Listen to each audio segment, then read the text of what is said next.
back. That's good. I'm just, that's what happens to me. It's just my lot in life, and that's how it goes. Hold on.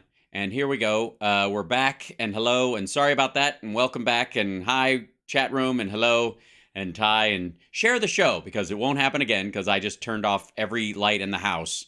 Oh my God. All right, here we go.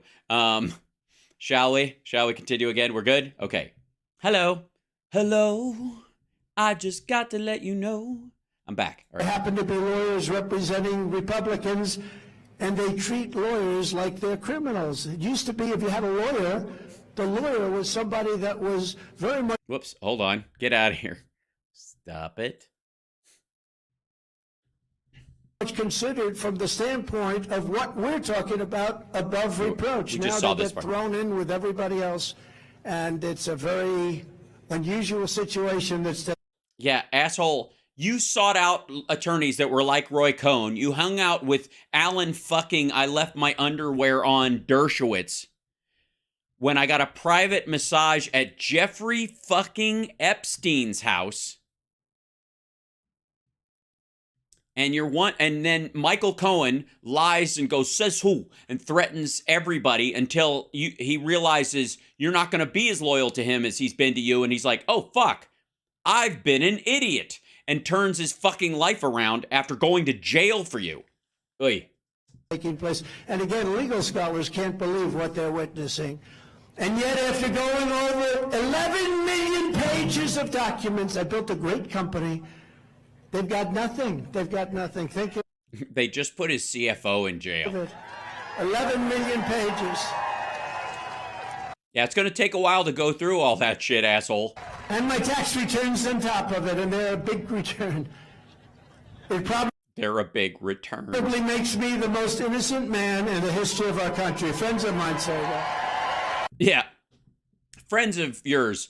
What friends would those be? The ones that are engaged in the financial fraud that you've had going on, or people that just want to kiss your ass because they know that's what you like to hear?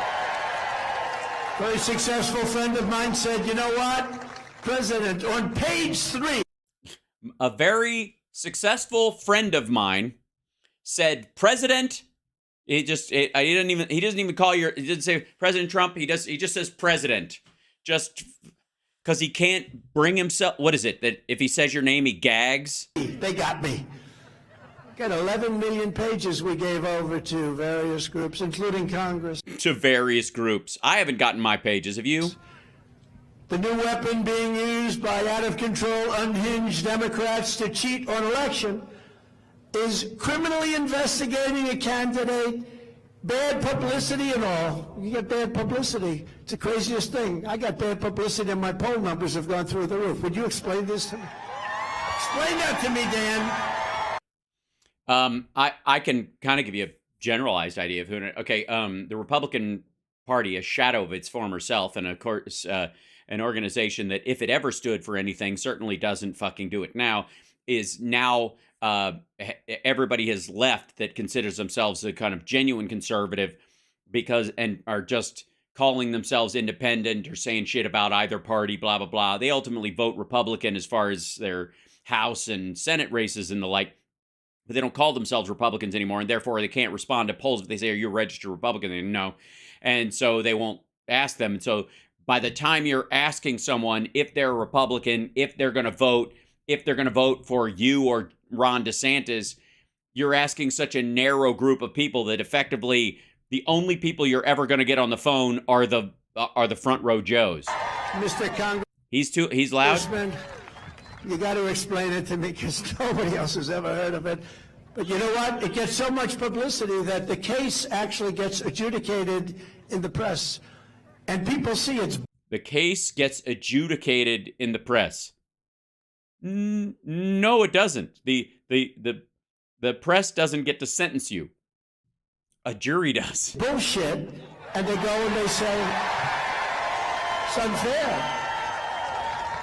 But it takes place by the Department of Injustice and their local henchmen at the AG and DA's offices throughout the country. They use the local offices, like in New York City, like in Atlanta. like in Chicago and Los Angeles. What the fuck is going? Wait a minute. Are there cases in Chicago and Los Angeles that are coming up? Have I only been getting my hopes up over 2 cases when I could be getting my hopes up about 4? Trump is too loud. They make lives miserable, destroy their families and friends. It's also like he's mono. I don't know why. This is just ass. Hold on one second. You know what? Since we're fixing this one thing, let me try to do something real quick. I'm gonna try and see if I may. Let's see.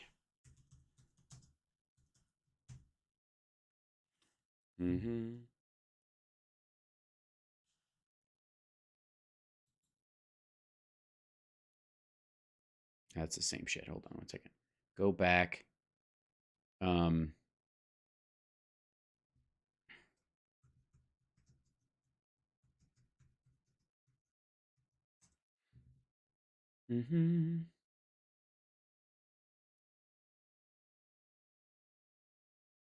Yikes. Hold on. I'm going to see if I can. Oh, that's okay. Never mind. Sorry. Back up.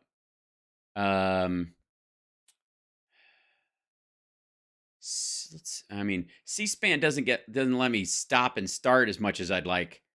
Close those and play this. And I'm gonna have a moment. Living spaces. I'm opening up. I'm going to see if the audio that C-SPAN has is any better. Skip ad. Go away.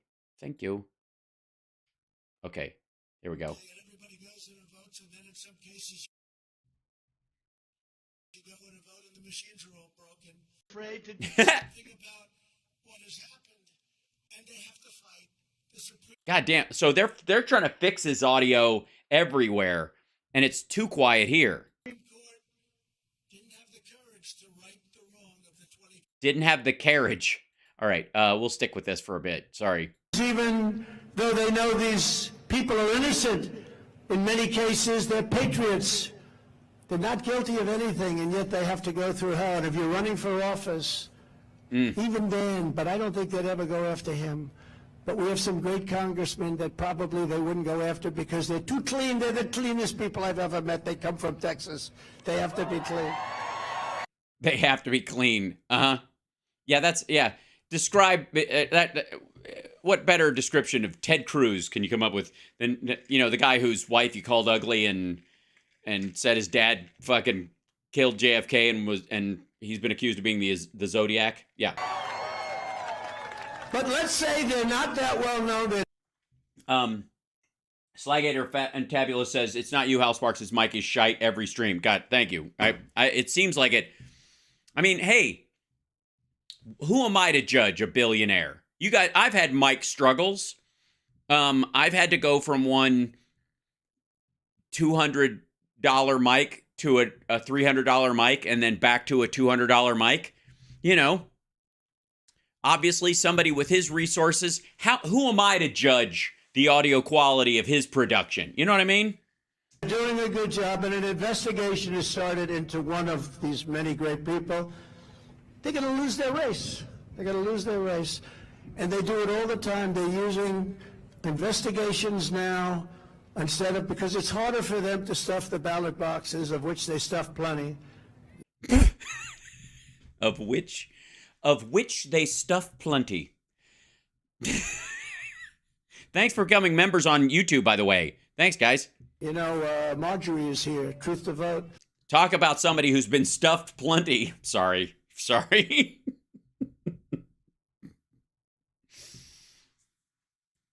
Speaking of people who've been stuffed plenty, Marjorie is here, and they found at least 5 million instances on tape, and the courts didn't want to even look at it.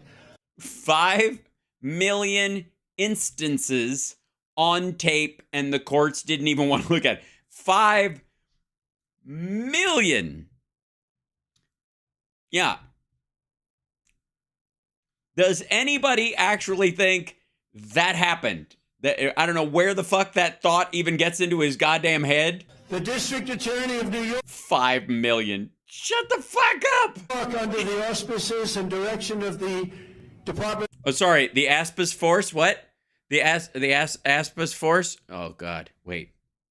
Back up. The District Attorney of New York, under the auspices and direction of the Department The auspices of Injustice in Washington, D.C., was investigating me for something that is not a crime, not a misdemeanor.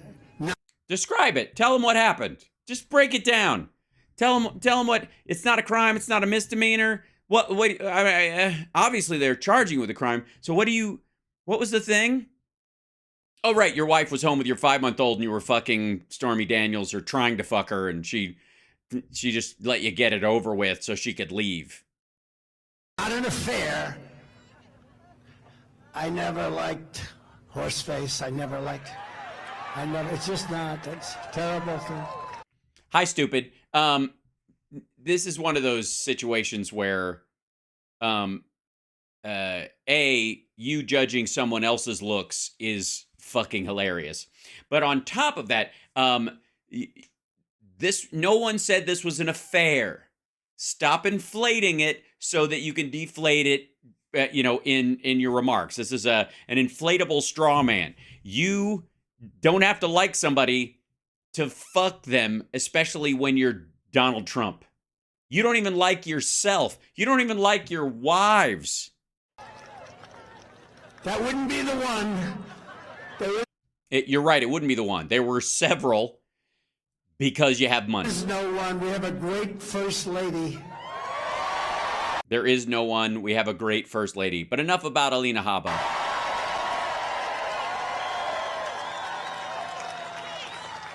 By the way, those 3 sentences, I never liked Horseface, there was no affair, and we have a great first lady, those were negotiated in that prenup, re-up conversation they had a year ago. Who people really do love, and she's done an incredible job. Yes, she's done an incredible job working as your wife. I think any of his beards should have stunt pay. Not an era, not anything. They have nothing. And yet it went on and on and on and continues to. Unlike the sex, which was over quickly, apparently. He stacked his office with D.C. operatives. A man named Matthew Colangelo, one of the top people in the Department of Justice, was moved into the Manhattan DA's office to make sure that Trump got taken care of. They couldn't get it done in Washington, so they said, let's use local offices. Well, technically speaking, you did commit a lot of local crimes, and you used to live there. Yeah. So they have Colangelo, the top, just about the top. Yeah, just the greatest fucking, this guy's the shit, and now my CFO's in jail, and I've been deposed 4 times in 4 different cases. People under the Attorney General Garland, and they sent him into New York to be in the Manhattan office. Can you imagine that? In order to... I don't know. Can you imagine Merrick Garland appointing someone to the New York office to replace someone who coordinates federal and state? Yeah, I can imagine it, but if I imagine it, I hear gong gong in between stuff. So prosecute and do everything he could to get rid of Trump, because our poll numbers are through the roof. I guess you've seen that. Yes, interestingly enough, the roof is about this high, though. They don't like it. They don't like it. We want. Yeah. Again, this will be his whole thing. Is like they're only attacking me because I'm doing so well. In 2016, we won by much more in 2020, but it was rigged. In 2020, I got the most votes of any sitting president in history. And Joe Biden got the most votes of any challenger. You do realize there's more people in this country all the time. I mean, you did your best to lower the population, but still. We won the most counties in the United States in the history of our country many, many, many times. Yeah. Again, asshole. Counties that had no fucking people in them. You don't get elected by blades of grass, you dumbass. It was more than Biden won. And yes, He won fewer counties. They just happened to be heavily populated with Americans. They said we lost. You did. You lost. You're a loser. Get used to it. So what we have to do is swamp them this time. The one thing that really does prevail, and I heard all of you different speakers talking about what to do. We used to like to hold out on Tuesday till Tuesday, and everybody goes in and votes, and then in some cases you go in and vote and the machines are all broken. That's what they do to you. That's what they did to some very special people. Carrie Lake is her name. You've forgotten it. You went up for a second. What's her name? Fucking the filter lady with the short hair, or the Karen woman who, I'm governor. That lady. What's her fucking name again? Jesus. You know that. Yes. Karen Pond. No, fuck. Scary Flake. Something like that. We had a certain state, everybody was so proud. Republican. Yes, what state was that? Like, he's trying to, you can tell his memory's trying to move in the ballpark. It happened to a very special woman in a very great state. Fucking somebody will yell it. What the fuck? Arizona, Carrie Lake. Yes, Carrie Lake in Arizona. So true, so true. Kids like to vote on Tuesday. They went in and the machines, a lot of the machines were broken. So they had to stand on line for 10 hours and more, and actually 10 hours or more. Or 40 minutes. 10 hours, 40 minutes. I mean, what is time really? Many of them never got to vote. Yes, many of them just went, fuck it, doesn't matter. That's what they do. They always seem to find an answer. It's what they're good at. They're good at. It is what they're good at. I agree. They always seem to find an answer. It's what they're good at. You don't try, people. You can't argue with that. Stealing. Lying. They're good at keeping borders open. They good at keeping borders open? Are they? Because they keep busting all this fentanyl. If they were really good at it, a lot more of this shit would get through. They're good at no voter ID. They good at no voter ID. They good at no voter ID. Why don't they want voter ID? Well, we do. We just want it to be a national card that every citizen gets, and Republicans vote against it because they think it's the mark of the beast. You can't charge people. If you use a state ID and it has to have one to vote, and your birth certificate, things that are free don't count, and you need a photo ID and you don't make it available to everyone, you can guarantee a large swath of the public can't vote.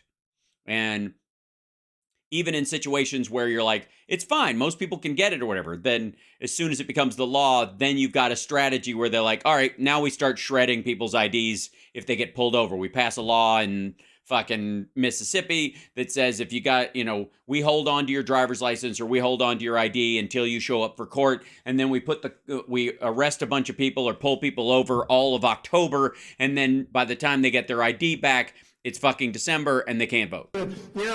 It's what they used to do. They just do it again.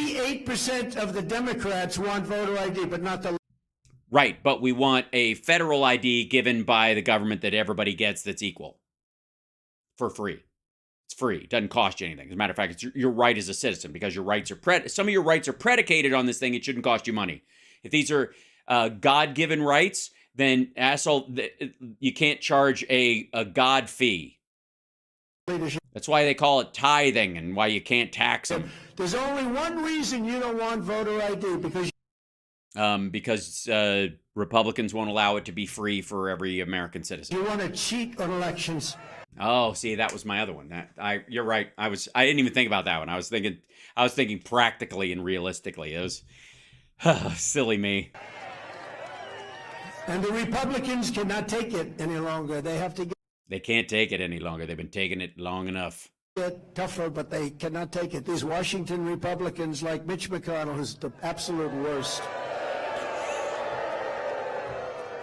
They've got to get tougher. They got to get like Marjorie Taylor Greene. You happen to be here. They got to get tougher like her. She's got a gristle brain. Look at her skull. It's 90% granite and 1% muscle. Would you like to run for the Senate? And I will fight like hell for you, I thought. Yeah, in Kentucky. Knock yourself out. Where's Matt Gaetz? I heard his speech. Oh, Matt, look at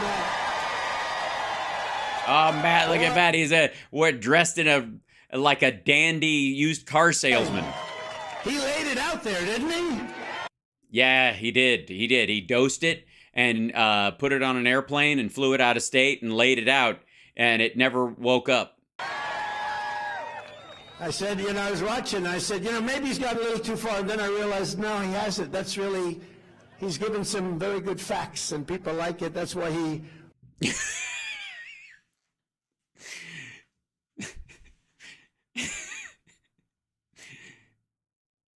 Did he turn to someone and say that? Or did he just, this whole thing play out in his head? Listen to this little play. He's watching whatever the fuck Matt Gaetz said, more bullshit or whatever. I was watching Matt Gaetz and I said, I was watching. I said, maybe he's got a little too far. And then I realized, no, he hasn't. That's really, he's given some very good facts, and people like it. That's why he wins his district by a tremendous amount. Well, they weaponized him, too. Yeah, you mean his dad's old district? They weaponized him. They made up phony charges, and he went... They weaponized him.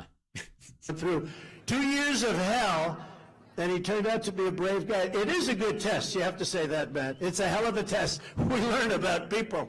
It's almost like... Wait, no, it's a good thing. When people bring up the fact that you party with underage people and do drugs with them, and that your best buddy goes to jail and stuff, it's a heck of a test of the old boys club in Florida. It's so good. Going to school, taking a test, he got an A+ on that test. I mean, it's not that kind of test, stupid. Like when life tests you, it's as an analogy, it's not pass fail. The idea is you being tested like stress test, not fuck. He doesn't even know colloquial analogies. Yeah, right. It's, you're in a pickle and then somebody burps the jar and suddenly you're like back to being a cucumber because you're no longer in the pickle that you were in the jar. You're in the juice of the jar. He's doing great. He's green and bumpy like we like him. They took the word of a proven liar, a convicted felon. Oh, he means Michael Cohen. Yeah, he lied on your behalf, dum-dum. And a disbarred lawyer, all the same person, believe it or not. Oh, I believe it. He used to work for you for a long time, closest guy to you. It sounds familiar. You wouldn't think that could go to one person. It would be 3, 4, 5. No. Now that we know you're talking about someone in your circle, I think that those traits apply to almost everyone. Over some of the most respected and prestigious people in the country and in New York City, some of the most respected lawyers testifying against. Oh, you mean the guy who advised him to lie in the first place? Again, you can't fucking... The guy who was Michael Cohen's, mentor that you're talking about is the guy who guided him through the process of being your fucking fixer. Looked at all of these pages of documents. They went back to old cases that were summarily rejected by many prosecutors, highly respected prosecutors, Democrats. Yeah, good ones, like the guy with the Perry Mason. Prosecutors all, before including, and I will tell you, the existing prosecutor who said, this case doesn't make sense, it doesn't make sense. All of a sudden pressure got put on him by Washington, D.C., and the case that didn't make sense, he said, let's go get Trump. They even had numerous prosecutors who resigned because I was being treated unfairly. That made... Yeah, that's why they... By the way, just so you know, for the record, the reason they resigned was because Alvin Bragg was not prosecuting him.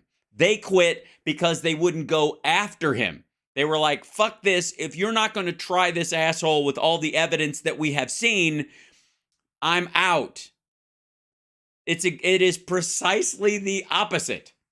It made me feel so good when I heard that. Think of it. People actually in a Democrat area, Democrat office, they resigned. Did you know that? No, they didn't know that, because no one knows that, because that's not true. That's just blatantly stupid. Resigned. A lot of them resigned the office because they said, you can't treat a man like this. He didn't... No, that's... All right. ...do anything wrong. But Yeah, that's why they stormed out. Read. You probably got a copy of their resignation letter right there. Read it. Two lead prosecutors, absolute human scum, one a Hillary Clinton lawyer from a Hillary Clinton law firm. Do you believe that? Well, I would be shocked if a Hillary Clinton lawyer did not work at a Hillary Clinton law firm. That would be weird. I would expect, birds of a feather to indeed flock together. How about a guy who represents Hillary Clinton? He's in a law firm that represents Democrat. So he's a Hillary Clinton lawyer who's in a Hillary Clinton law firm that represents Hillary Clinton. Okay, all right. It's headed up by Chuck Schumer's brother, this law firm, Robert Schumer. Think of this. Now think of this. Okay, thinking of it. Does he still have his law license? Yeah, okay. Not a felon? No. Never been convicted of a crime? Nope. Okay. Ever been, I don't know if he has, does he have some sanctions against him? No, none of those. All right. So qualified lawyer, I see. And Hillary Clinton hired the law firm. He works there. Schumer is his brother. Okay. All right. Ever been convicted of a crime? No. Ever? No. Okay. And your lawyer went to jail. Okay, gotcha. Okay. And he calls up the prosecutor. Think of this. He calls up the district attorney of Manhattan. I'm thinking about it. He said, I'd like to come and work for free. I'm going to leave. I represent Hillary Clinton. We represent the DNC, the Democrat Party. I don't even know if you know this.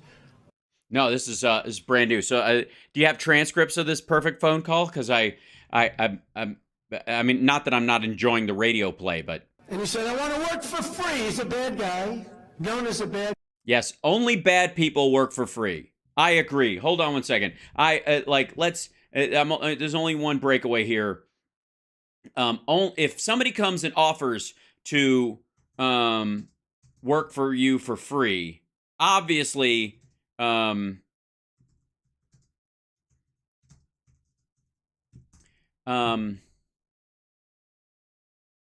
One second, this guy. Hold on, let's see.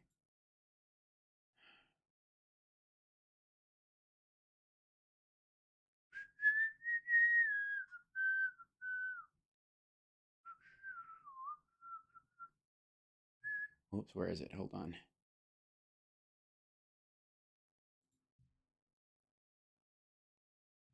Yeah, here you go.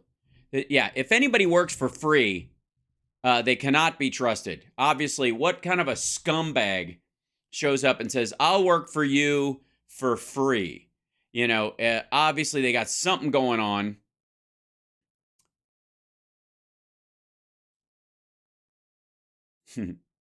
Hi. Guy, I want to work for free to get Trump. And they bring him into the office. He becomes the head prosecutor. Then you had another one similar. And then he goes out and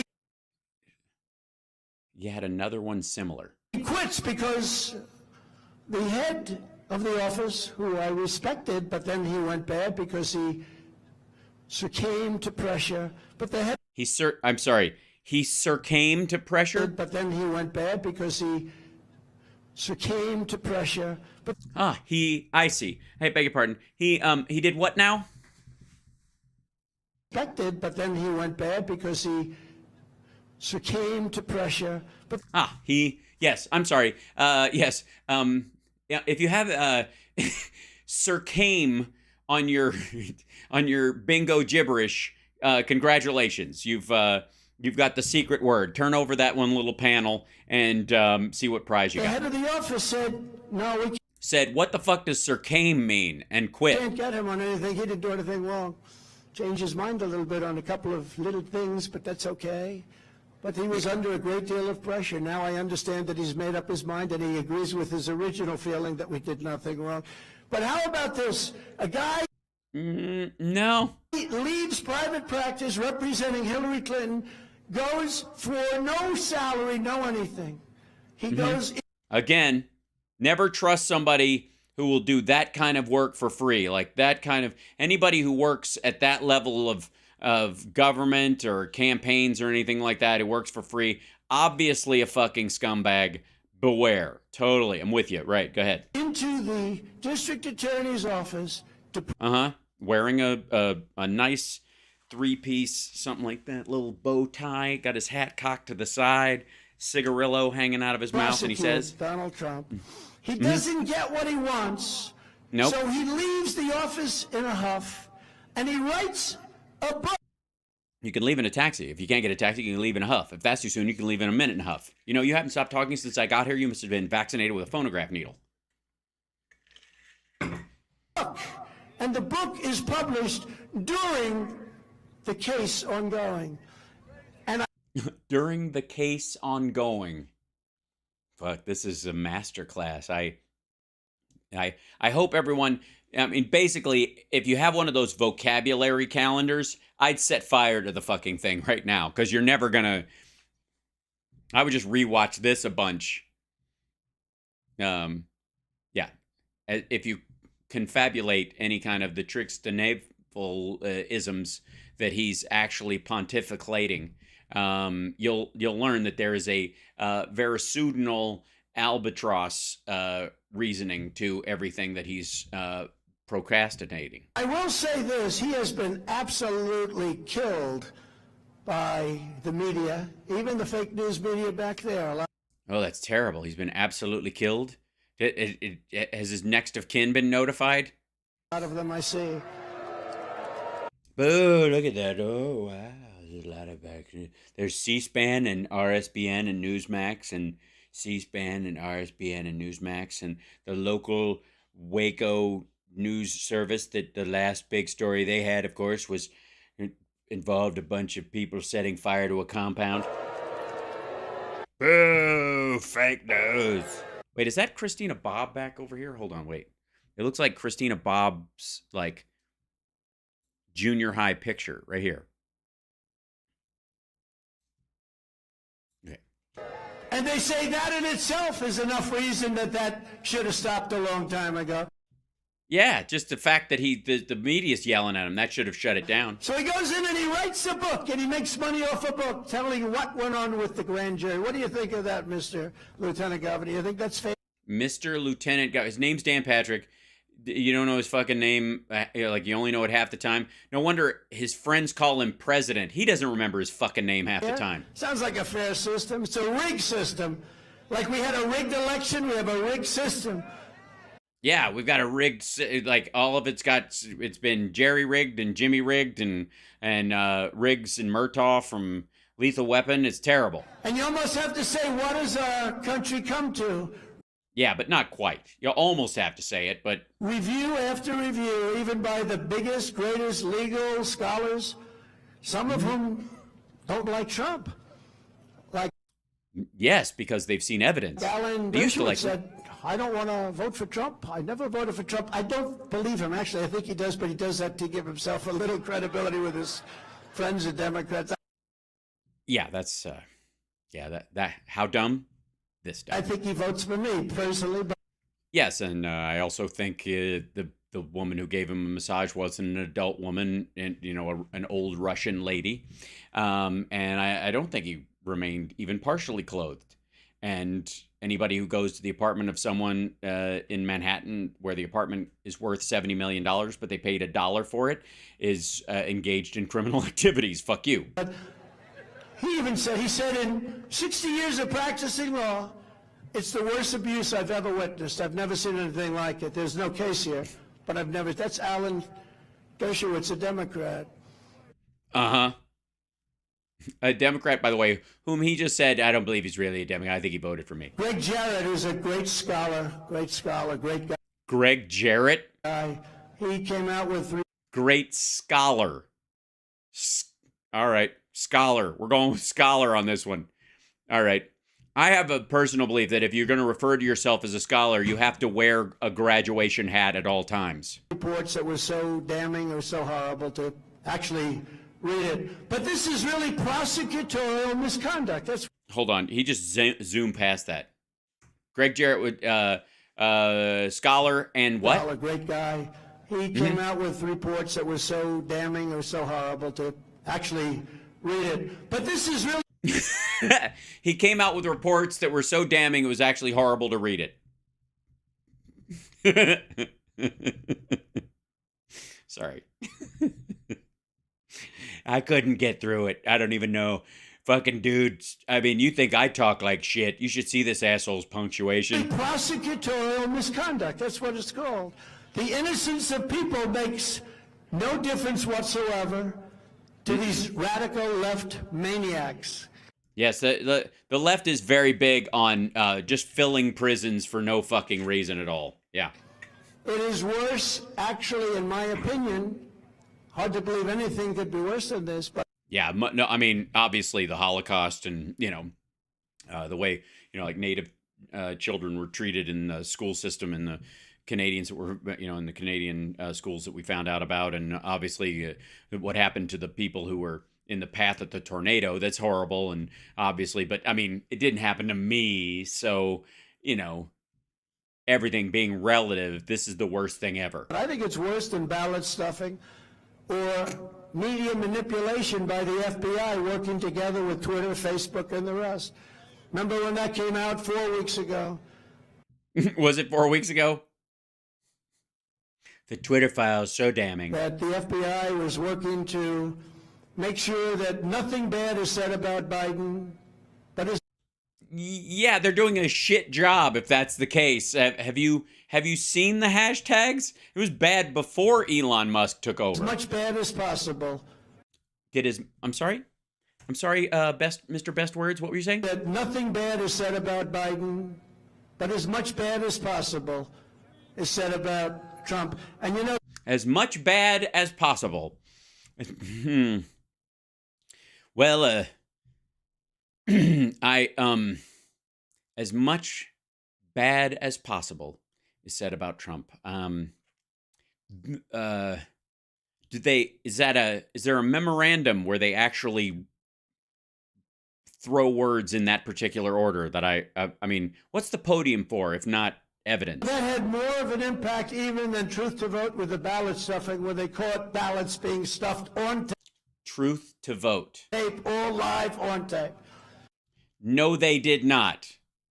Again, in 2000 Mules, he thinks the recreation, the actor with the backpack that's putting stuff in that they shot from 3 different angles that they reused throughout the movie and do not mention or put in the corner reenactment or any of that shit, but they credit the actor in the end of the movie. He thinks that's real footage because it's the same guy over and over again, even though they filmed it once. It's the same incident from 3 different angles. It's not even an incident, it's a scene. They filmed the scene from 3 different angles and then they used different cuts of it. He thinks that same person, that same fictional person, went back to stuff ballots in the middle of the night multiple nights over and over again. So we have to stop them. Yes, and he didn't, and and it's insanity, and you have to be a moron to think that, and many people do. From cheating in elections, because if we don't win this next election, 2024, I truly believe our country is doomed. I think Yeah, America sucks without you, asshole. That's what it is. That's the thing about true American exceptionalism is joined at the hip with a second-generation rich kid who ghost wrote his books and was a game show host. Get fucked. it's doomed. Doom. Define doom, though. It's doomed to prosperity. And I'm here to tell you that being fake rich is way better than being real rich. Conduct is their new tool, and they are willing to use it at levels never seen before in our country. We've had it, but we've never had it like this. Well, you've never had it like this. We must stop them, and we must not allow them to go through another election where they have yet another tool. Oh, somebody said, notify your doctor if you succumbed to pressure. It may be a sign of dementia. Is that what it was? I think you're absolutely right. Hold on one second. I got to stretch this out so I can see it because the screen. Notify your doctor. This is from Richard Fleer. Notify your doctor if you succumbed to pressure. It may be a sign of an underlying medical condition. Agreed. Sakaram, that's what Trump told Stormy to say after the mushroom sprouted. Oh. Ew. 11 billion instances of Colangelo. What a douchebag. In their toolkit.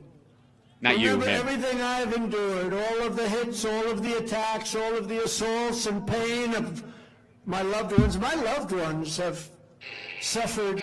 My loved ones have suffered. My loved ones. Meaning me, because I only love myself, so... Far more than I have. I've almost, with me, it's almost become like I go through Russia, phony deal. Impeachment hoax number 1, phony deal. Impeachment hoax number 2, phony deal. Phony deal. April Fool's Day, phony deal. The Mueller witch hunt, phony deal. By the way, Like said, witch hunt. Hold up your witch hunt signs. Witch hunt. it's Our organic witch hunt sign movement. termination after 2.5 years, no collusion. There was no collusion with Russia. I could have told them that very easily.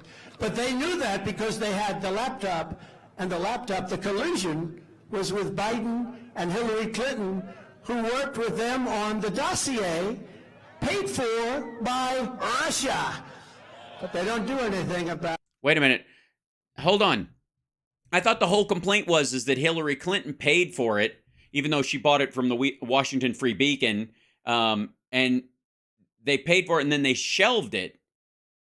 They didn't use it, and that's why Christopher Steele ultimately went to the FBI and was like, they're not going to use this because they think it's embarrassing and gross.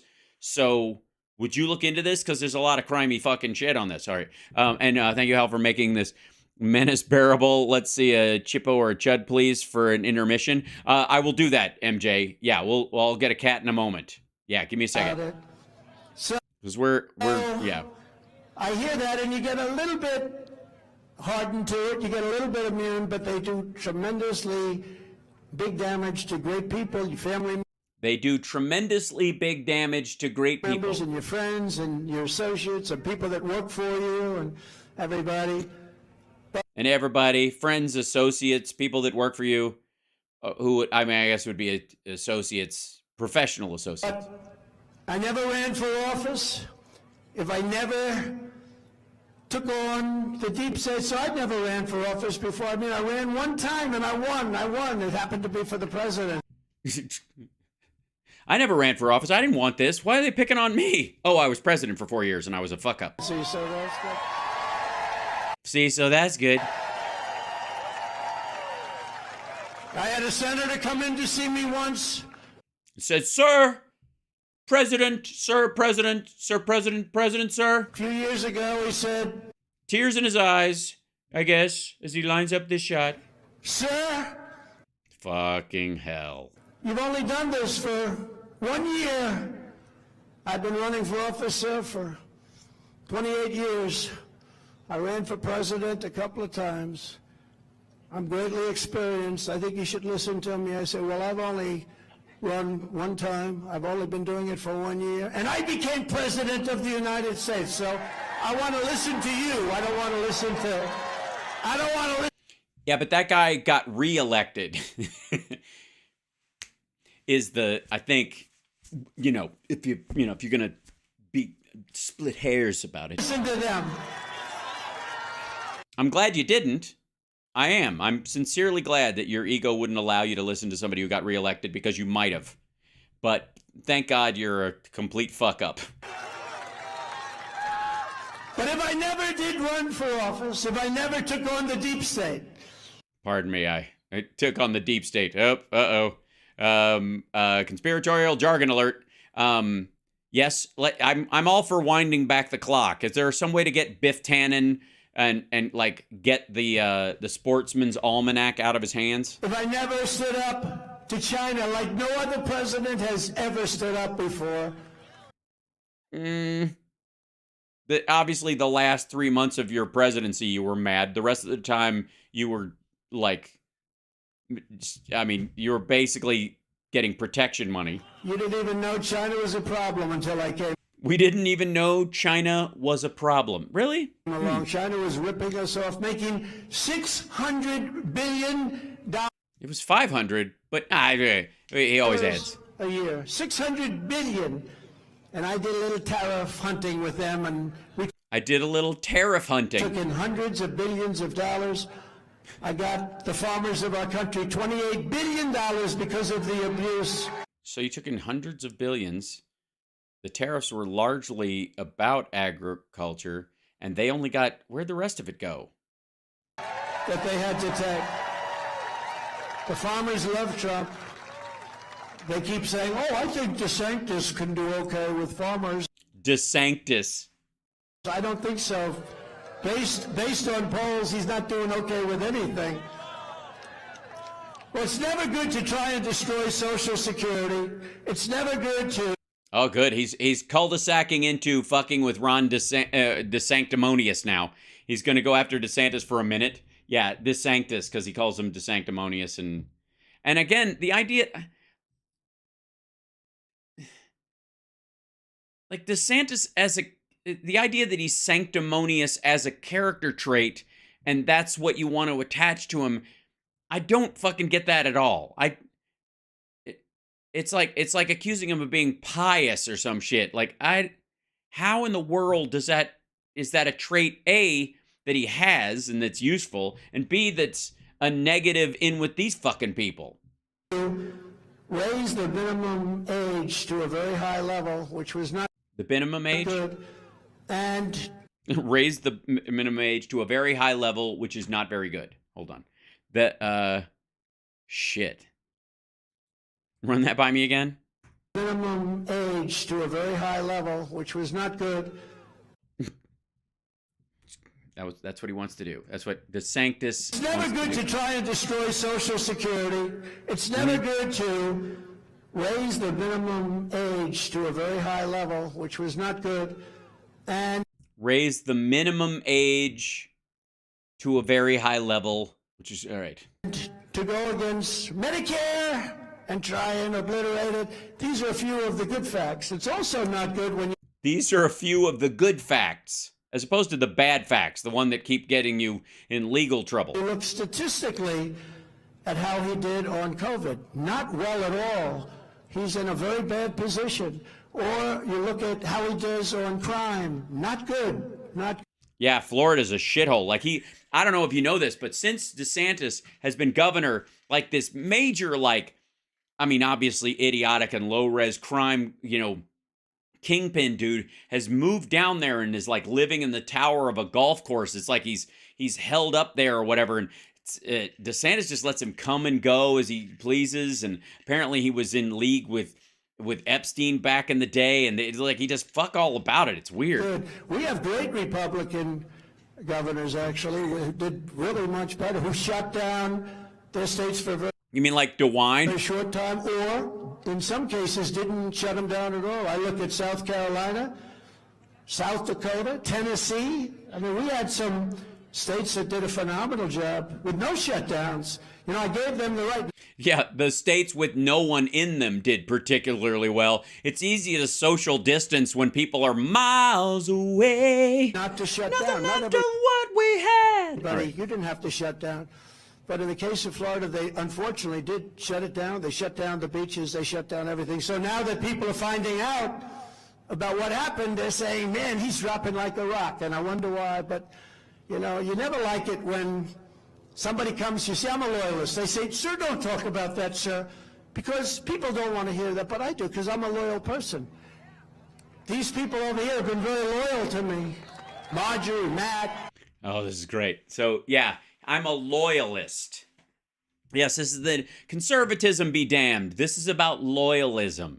The whole thing, the entirety of this primary season, he is making it. This is the only part that's meaningful because this is what's going to fuck up the whole thing for Republicans next time, is that the entire thing will be about who's most loyal to Trump, because his only survival mechanism, especially when he loses, is the idea that he's the guy you have to kiss his ring to actually make it anywhere in the Republican Party. It's not the case right now. His senatorial candidates ate shit.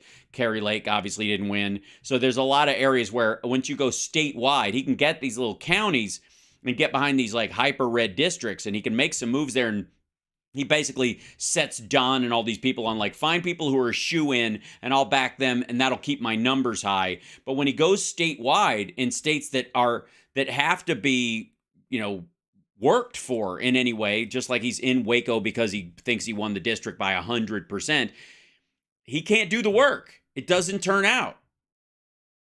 And that's why he pushes the cheating thing. Your Lieutenant Governor Dan, many of them sitting right here, Congressman Wesley, that was a good speech you gave.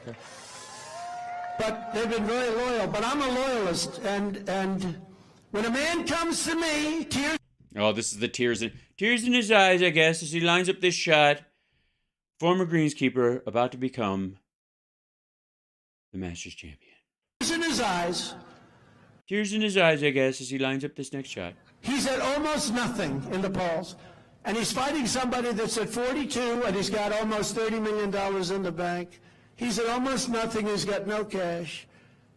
And I say, I can't give you an endorsement. There's no way you can win. You're dead.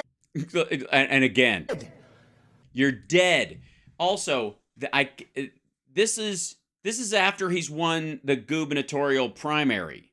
This is, I think, when he's... I don't know which one he's talking about. I think he's talking about the re-election, but it's hard to tell.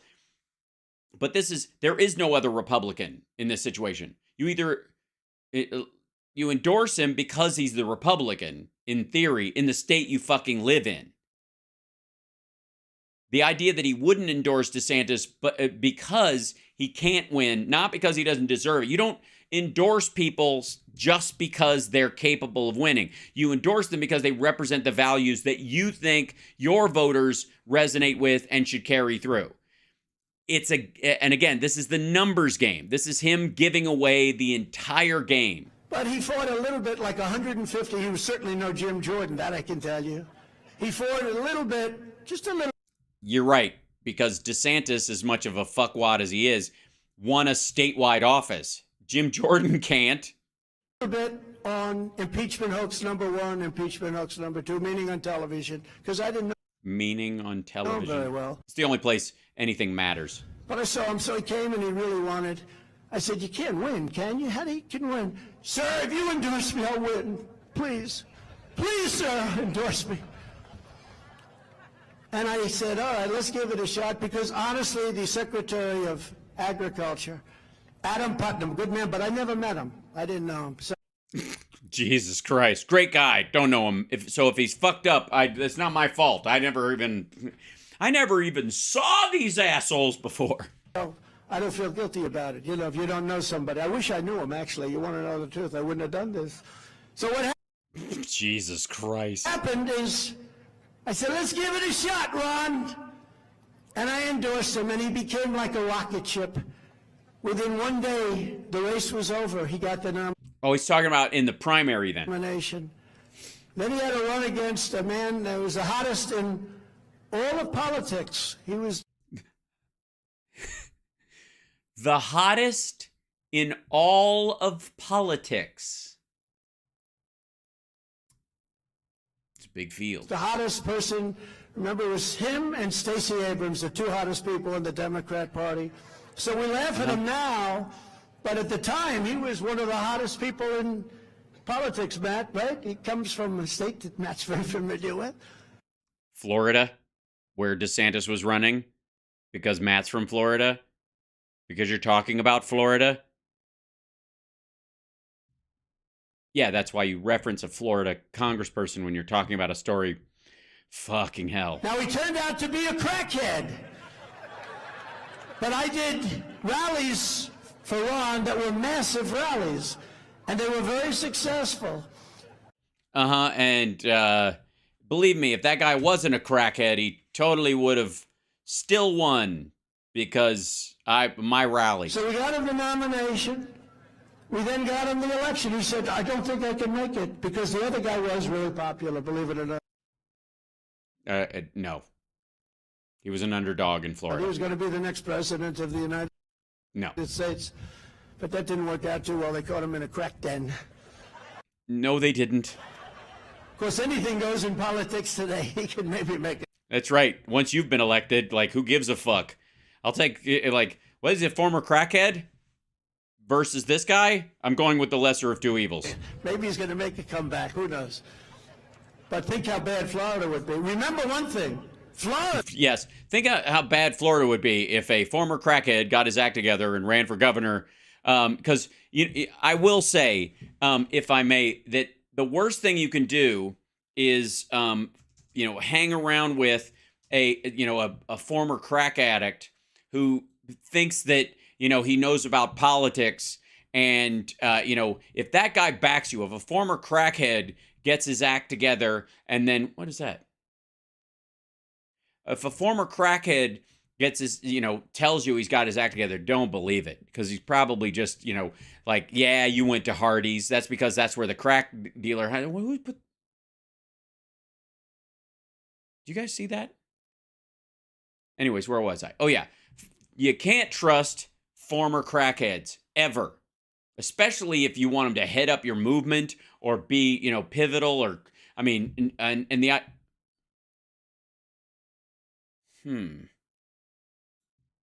know. The whole thing's hinky.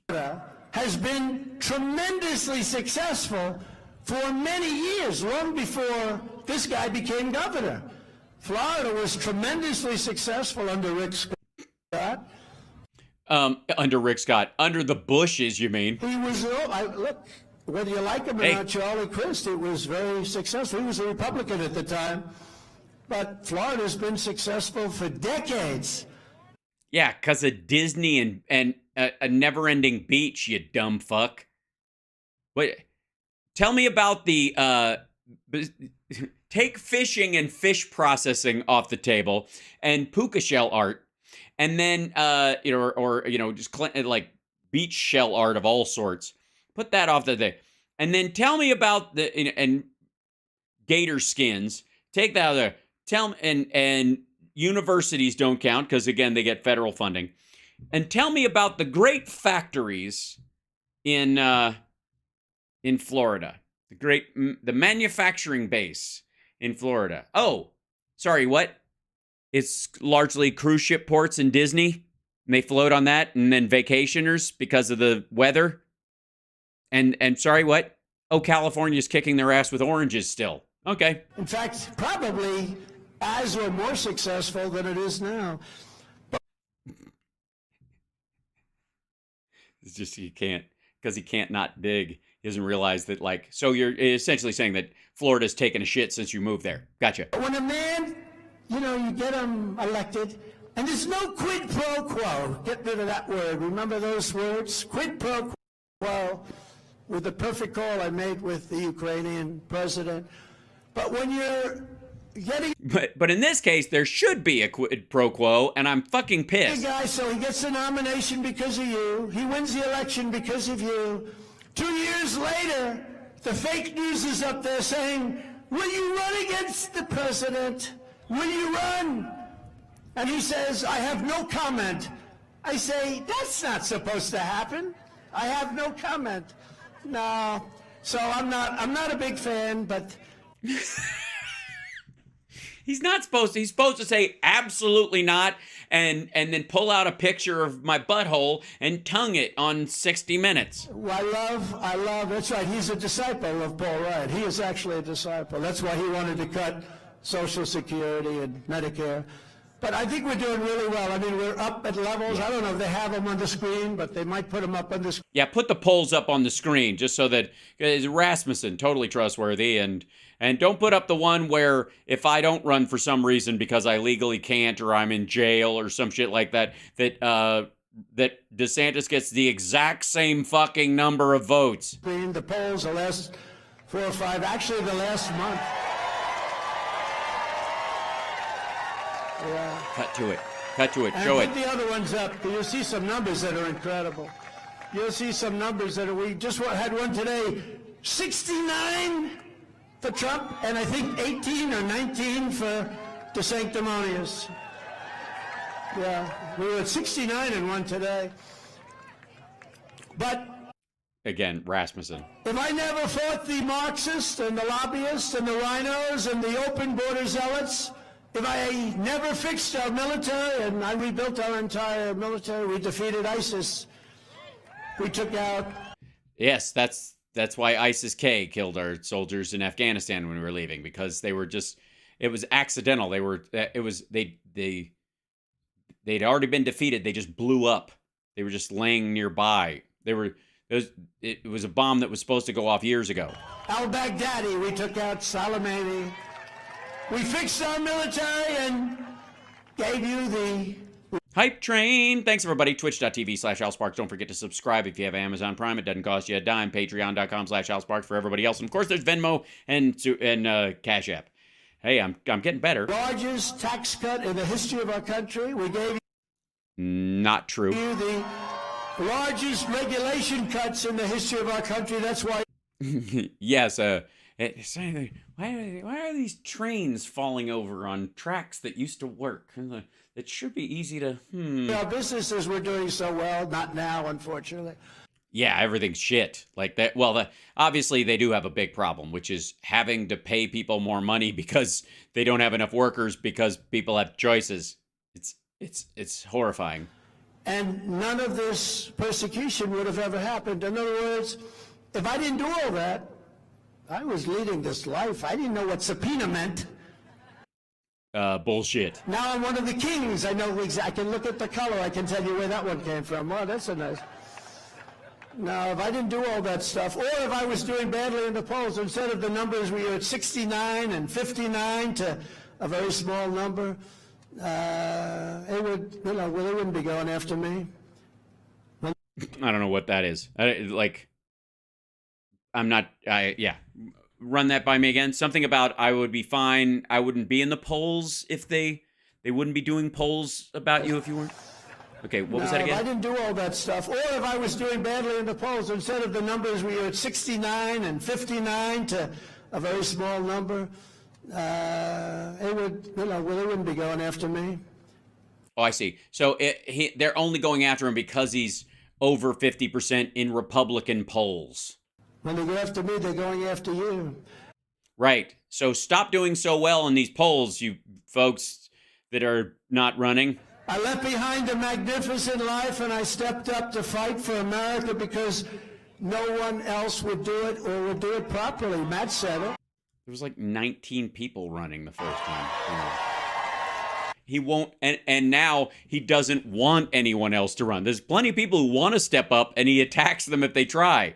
Can you imagine that? Like, I mean, that's arguably, fuck DeSantis, but DeSantis is in this analogy going, I think I can do well for the country. I think I'd make a great Republican president. Therefore, I'm interested in being president. And he's like, how dare you?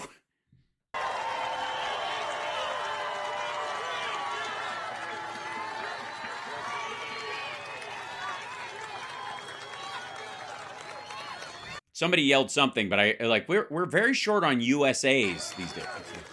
So, aren't we due?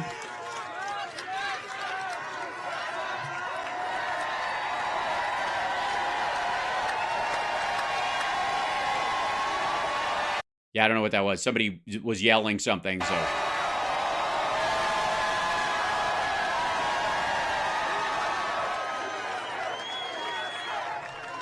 Thank you. You know, they have the best seat in the House. A lot of people Ew. don't know. Looking at my ass, I mean, honestly, like, look at you. Lucky you. A lot of people have been hired from sitting back there. You know that? Those cameras are... Oh, yeah. Well, yes, they've been hired to reappear at other rallies and stuff. You mean like you pay people from minorities to keep showing up or give them gas money or give them little grants, if you know what I'm saying? Them, they can't see what I'm doing. They can only see me from the back. I try and turn around. But they can see... I try. It is a lot of work. What power... A lot of people have been hired from sitting back. Oh, the sound just went stereo at this point in the whole thing. Like I just got it in both ears. You know that? Those cameras are on them. They can't see what I'm doing. They can only see me from the back. I try and turn around.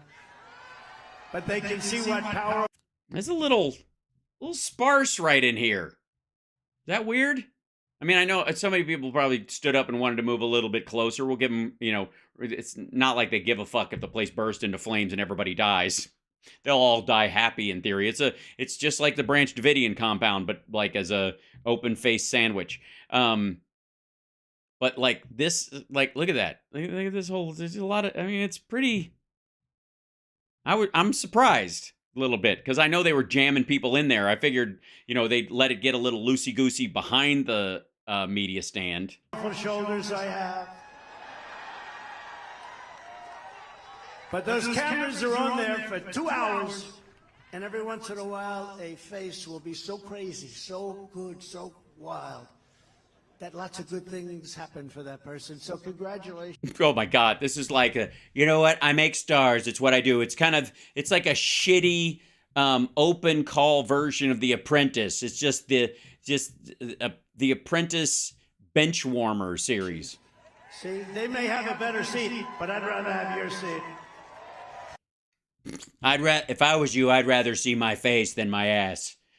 But they could also get famous because the cameras are on them as much as they are me. And people are like, sometimes I get so boring and repetitive that people start staring at someone back there and then they get money and a job. And it fucking frankly pisses me off. Our front row Joe's over here. Since that moment, all of the hatred, rage, and contempt the radical left has for you and your values and this nation. Yeah, no. Has been what values would those be? It would be a help to prattle them off. Directed on me. Oh, uh-huh. And again, they want you. They're not getting you. They're not even getting close. It's been a stream of lies. They want you.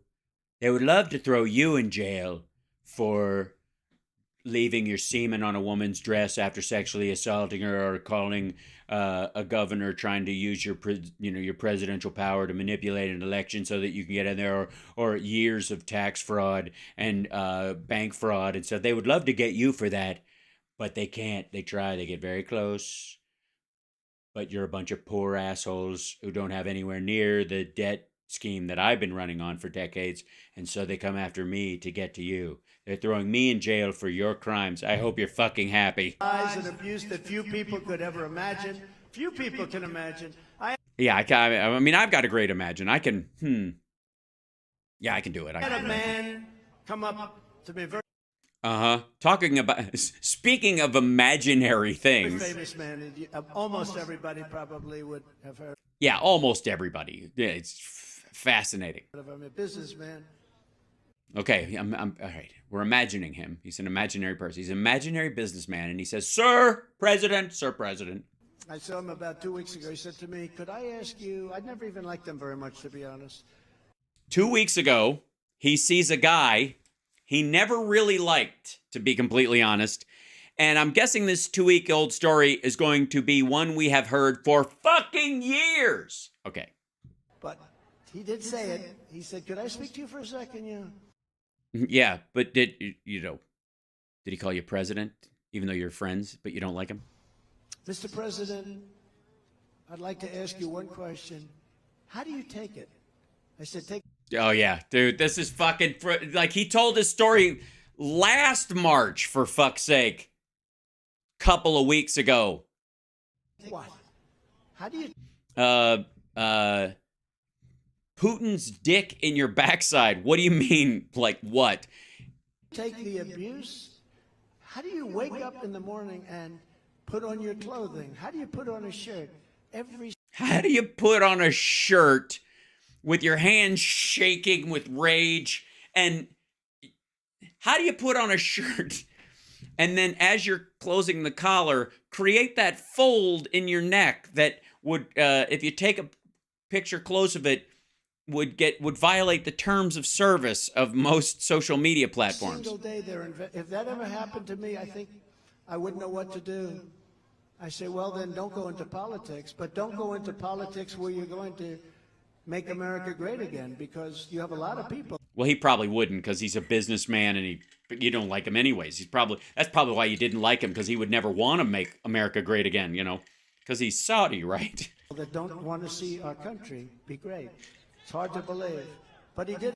It is very hard to believe. You're right. I'll give him that one.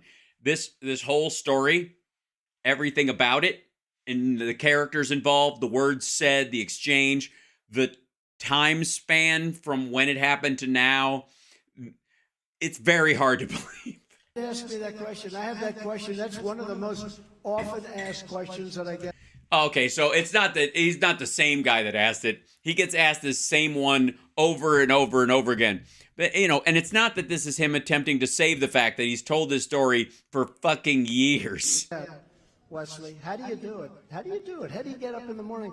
And I don't like it because And they're like, how do you get in the morning besides alone and sweaty? How the fuck do you get out of bed? It must be like watching, I mean, I can't understand how you, like, it's like, how does a walrus water ski? Well, how do you just roll, like, do you start lurching until you get momentum?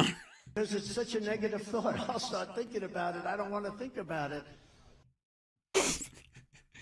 So they're tormenting you. I see. So people you don't like very much, but want advice from you, are constantly coming up to you and repeating something that apparently you hate to think about.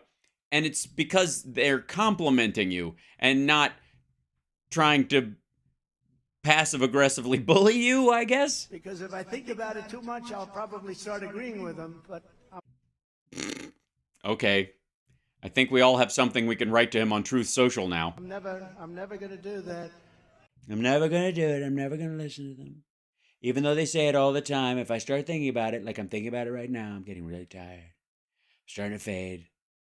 I don't want to do it. I had such a good life, even when it sucked. But I've borne all of this willingly, and I watched other people run for office. I mean, Mike Bloomberg spent $2.5 billion. He never got past the first question, right? So. Well, we had more qualified people on the Democratic side, so his work was cut out for him. But I do it again because I. By the way, Mike Bloomberg spent $2 billion on his campaign for fucking real, of his own money, and is still a billionaire. That's why Trump hates him. Never mind your differences of politics, whatever. Fuck Bloomberg, who cares? But that's why he's mad about. There are certain things where, why the fuck does Trump bring that up? Why is he grinding his teeth? Same reason he brings up how much money the front row Joes have to throw around, because he's not getting enough of it and he's broke as fuck. I love you and I love our country. Uh-huh. Thank you. Thank you. Somebody just went, we love you.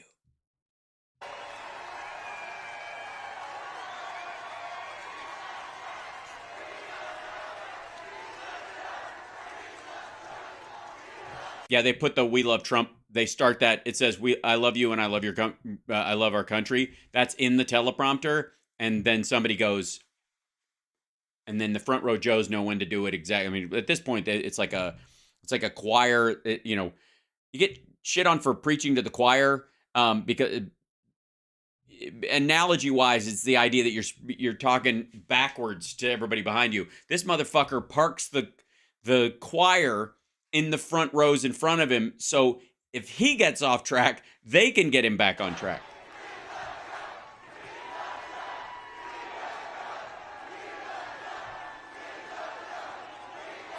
Yes, just grab that little piece right over there.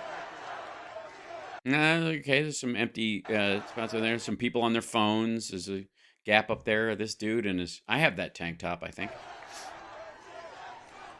Mine's see-through, though. It's kind of a... Never mind. So they're not coming after me, they're coming after you, and I'm just standing in their way, and I'm going to be standing in their way for a long time, and eventually I won't have to stand in their way because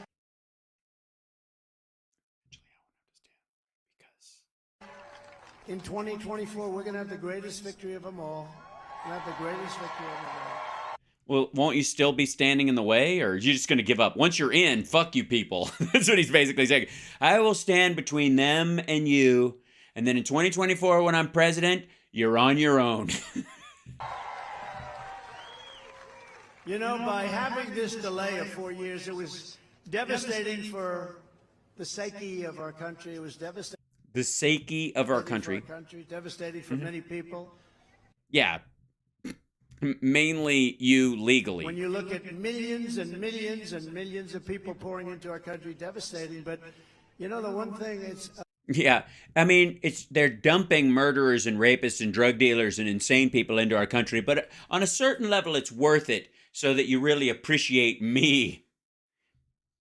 bigger. If we do it in 24, it's much Thank you, TOH Yo Live. That's very sweet of you. bigger than had we done it in 20, because we have learned how this other side and how these policies don't work. When you look Yes, yeah, the infrastructure bill and the CHIPS Act and all that kind of stuff. I know it's terrible, unemployment just continuing to go down, and stubbornly so.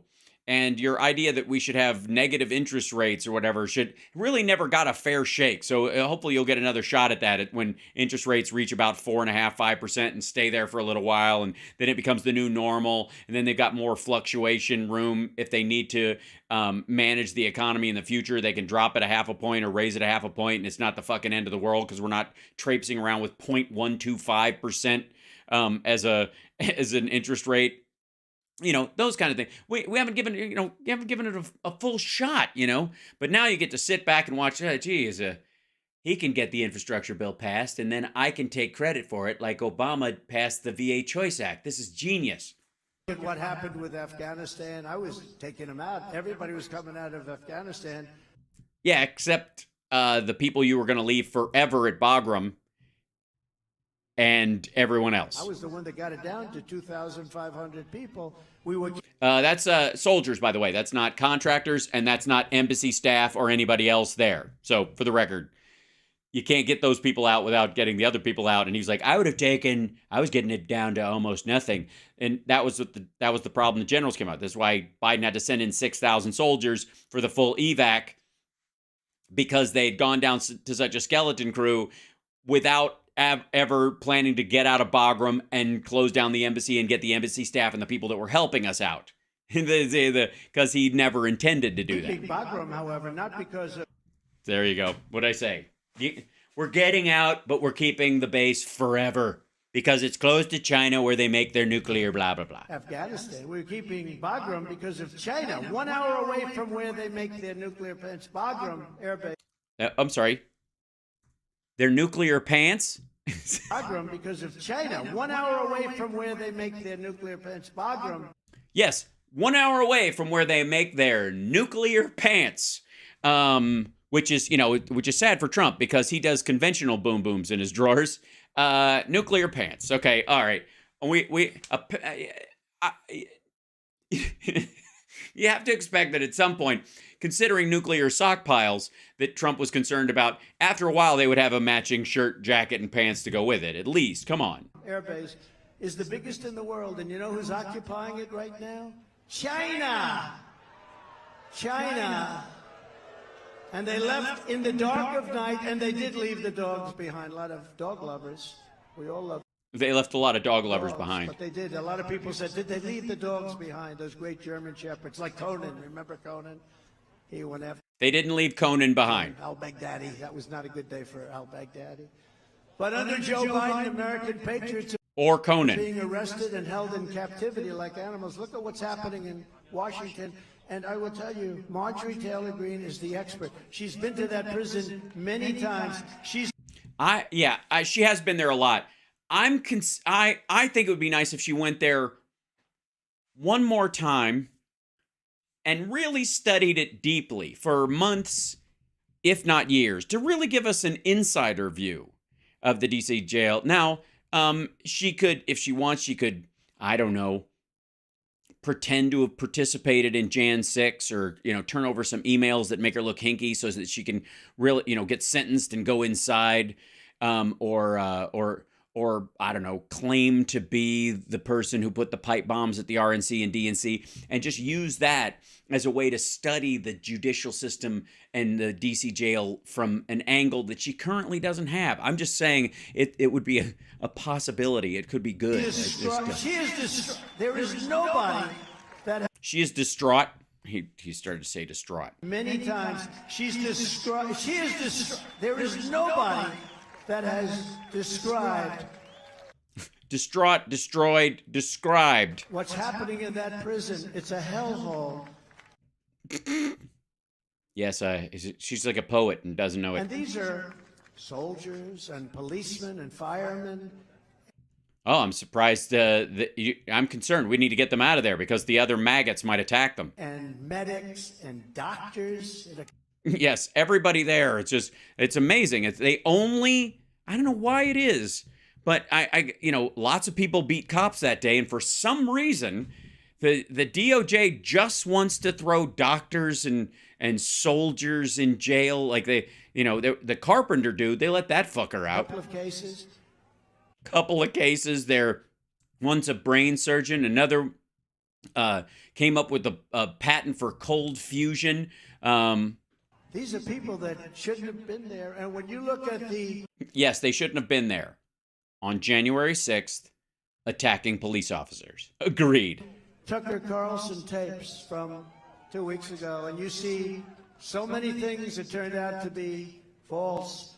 Very important what Tucker... Yes, he's right. In what Tucker Carlson showed, a lot of things turned out to be false on Tucker Carlson's show. I don't think that's what he meant, but that's what he accidentally said is true. Done what Sean has done, what Laura did. Laura did a piece last night that was incredible. Oh yes, she's great at doing pieces. I will check it out, I'm sure. And Jesse, that's a group. And by the way, when I say last night, it could be any time in the last 8 years. Like I said, that guy said that 2 weeks ago.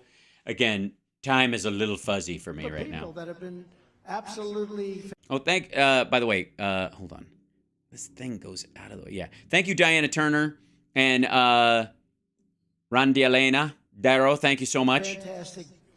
Greg Kelly has been great. Greg Kelly has been great. He just semied. Oh, Greg, it's his one moment where he's happy for just a fleeting moment. Papa said my name. Rob over there has been great.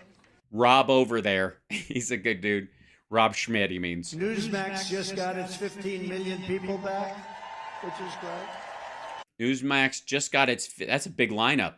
How much does everybody get, like a second a day? Which is great. Newsmax, they tried to destroy Newsmax. What they've done to OAN is horrible, horrible. But yeah, I've watched it. It's terrible. I don't know who did it. You mean the management and the anchors and the writers and the people who work there? It's terrible. It's just terrible. They tried to destroy Newsmax, and through a lot of different things, they got it back. DirecTV, they didn't like it. And they had very high ratings, and they took it off. That's something pretty unusual. But why? No, they didn't. While leftist thugs are allowed to roam the streets, killing... Yes, only communists though. When a thug roams the streets, some people will walk up and make sure they have a copy of Mao's Little Red Book, or are listening to Saul Alinsky on their AirPods. Looting, burning, raping, and pillaging. Which is, to do all those things at once.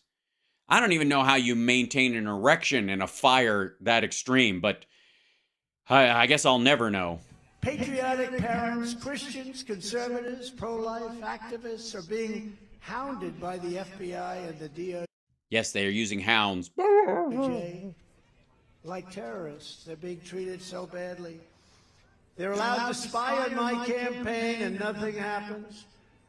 Oh, by the way, I had a chit-chat with an LA friend who's a Trumpy and who's hanging on. The one piece of movement I've seen is that he hates rhinos and Mitch McConnell all of a sudden because of this asshole. So, yeah, he doesn't trust Republicans right now, so he's probably not going to vote for anybody next time unless it's Trump, and even then, like, he always forgets, for the record. But he said that they spied on his campaign business, and he went into the whole, like, FISA warrant thing, and I ran him by the whole idea, the idea that guy lied so that Carter Page's FISA warrant wouldn't be accepted. That guy was trying to help Trump. He was a Trumpy. He was put in there by Trump.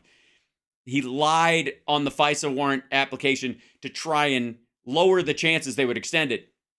And he's like, no, they didn't. I'm like, go look it up. Go look at the warrant itself. The idea was he tried to remind them that he tried to take off the part that he was an FBI source previously, because that judge would be more likely to go, oh, if he used to work for us and now he's doing sketchy shit, we probably better keep an eye on him. If he was a random American, he would be less inclined to do it. So the guy removed the bit about his FBI status earlier to try and make that judge forget the fact that it used to be on there, and it didn't work, and that's why. But, and then the spied on his campaign, I was like, when? How did they... How and I thought he would at least go, they tracked phone numbers or they spied on his campaign. And I was like, because that's what he's talking about. He's talking about the Russian phones that were ringing inside the White House during the transition from Obama to Trump during that period. And that's what he's talking about. That's always what he's been talking about when he says spied on my campaign. That's the period. And it was a private contractor showing their work, saying we can ping foreign phone calls all over DC, and they chose to do it in several areas, and one of the areas they found was the fucking White House. There were all these Russian cell phones pinging when Manafort was wandering around with Steve Bannon and all these fucking guys. They all had Russian burner phones, and he's like, they spied on my campaign. Like, oh, thank you, Water Goddess. Fake dossiers, send it around to everybody, and Leslie, it thank turned you. out to be a total hoax. There was nothing true in it. It was done by the Democrats and crooked Hillary Clinton. So there is no PP tape. Thank God. But they persecuted us, and yet Joe Biden is Us. a stone cold criminal caught dead to right, and nothing happened It's dead to rights, but... to him. Forget the family. Nothing happens to him. Yesterday. Yeah, forget the family. I mean, the family is fucking... They haven't done anything. But look at the shutters on that lake house. You seen those fucking things? That's not Wayfair. Okay, it is Wayfair. But still, it's like nicer Wayfair shutters. The press reported that millions and millions. Why won't Joe Biden come clean about whether or not he pays off his Lowe's card in full every month or lets the charges ride? Millions of dollars came into his family's bank accounts from China. Trump, during his presidency, $17 million in a Chinese bank account. He personally took out $15 million while he was president. Not Alan Weisselberg, Trump himself. Boo, from China. And so China paid Biden to fuck them in the ear hole. Gotcha. Can you imagine if that were me? How would I do with that? If China paid millions and millions, and they would be mad because they lost the money, but they would be glad that you played footsie with their stupid deal right up till the very end, and only were mad at them after COVID. I described the work for Jim Comer. They wanted to describe the work. Okay, what? Wait. Let's see. I don't know what the fuck he's saying. Let's listen to it again. And okay. They had to describe the work for Jim Comer. They wanted to describe the work. And it didn't look too good because they had no idea why they got the money. They had no idea. Millions and millions of dollars. Okay, so they had to describe the work. They wanted him to describe the work because they couldn't, because it didn't look too good. And millions of dollars. Oh, God. Coming in from China. The mainstream media. Uh-huh. The people you wish would pay attention to you. Didn't even pick up a tiny piece of that story. Can you believe it? Yes, not even a tiny piece of that story. The mainstream media. Let's see. Hold on. Biden, China, money, CEFC, something like that.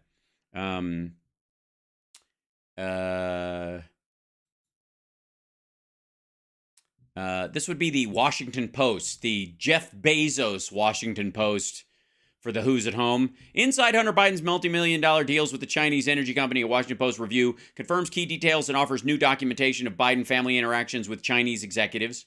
The deal was years in the making, the culmination of forging contracts, hosting dinners, flights to and from China. But on August 2nd, 2017, signatures were quickly affixed from one from Hunter Biden, the other from a Chinese executive, Dong Gongwen. Within days, a new Cathay Bank account was created. Within a week, millions of dollars started to change hands. Within a year, it would all begin to collapse. While many aspects of Hunter Biden's financial arrangement with CEFC, China Energy, have been previously reported and were included in a Republican-led Senate report from 2020, a Washington Post review confirmed many of the key details and found additional documents showing Biden family interactions with Chinese executives. Over the course of 14 months, the Chinese energy conglomerate and its executives paid $4.8 million to entities controlled by Hunter Biden and his uncle, according to government records, court documents, and newly disclosed bank statements, as well as emails contained on a copy of a laptop hard drive that purportedly once belonged to Hunter Biden. Okay, again, on a copy of a laptop hard drive. I've gone over the Washington Post laptop story and ate it for lunch very easily. So the fact that they're still even saying these three words together annoys the fuck out of me. It was a hard drive named laptop, which is as real as a boy named Sue.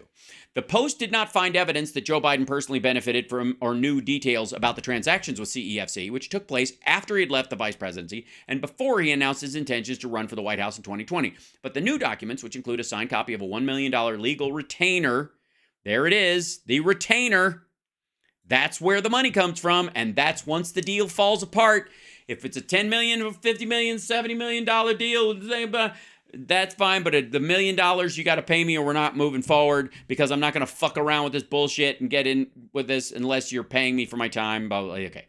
Emails related to wire transfers and $3.8 million in consulting fees that are confirmed in new bank records and agreements signed by Hunter Biden illustrate the ways in which his family profited from his relationship built over Joe Biden's decades in public service. And by the way, I would say on his name and the trust of his name. That's a whole other thing. Okay, that's the domestic wire of $1 million to Hudson West 3 LLC from Cathay Bank. Okay, so to the company, but whatever. Hunter Biden's overseas work has been subjected to heightened scrutiny. He's been under federal investigation bar of inquiry into his taxes, with witnesses called before a grand jury as recently as last month. Federal prosecutors attempting to determine if he failed to account for income from China-related deals. The Post has previously reported, although it was unclear whether that is still a focus.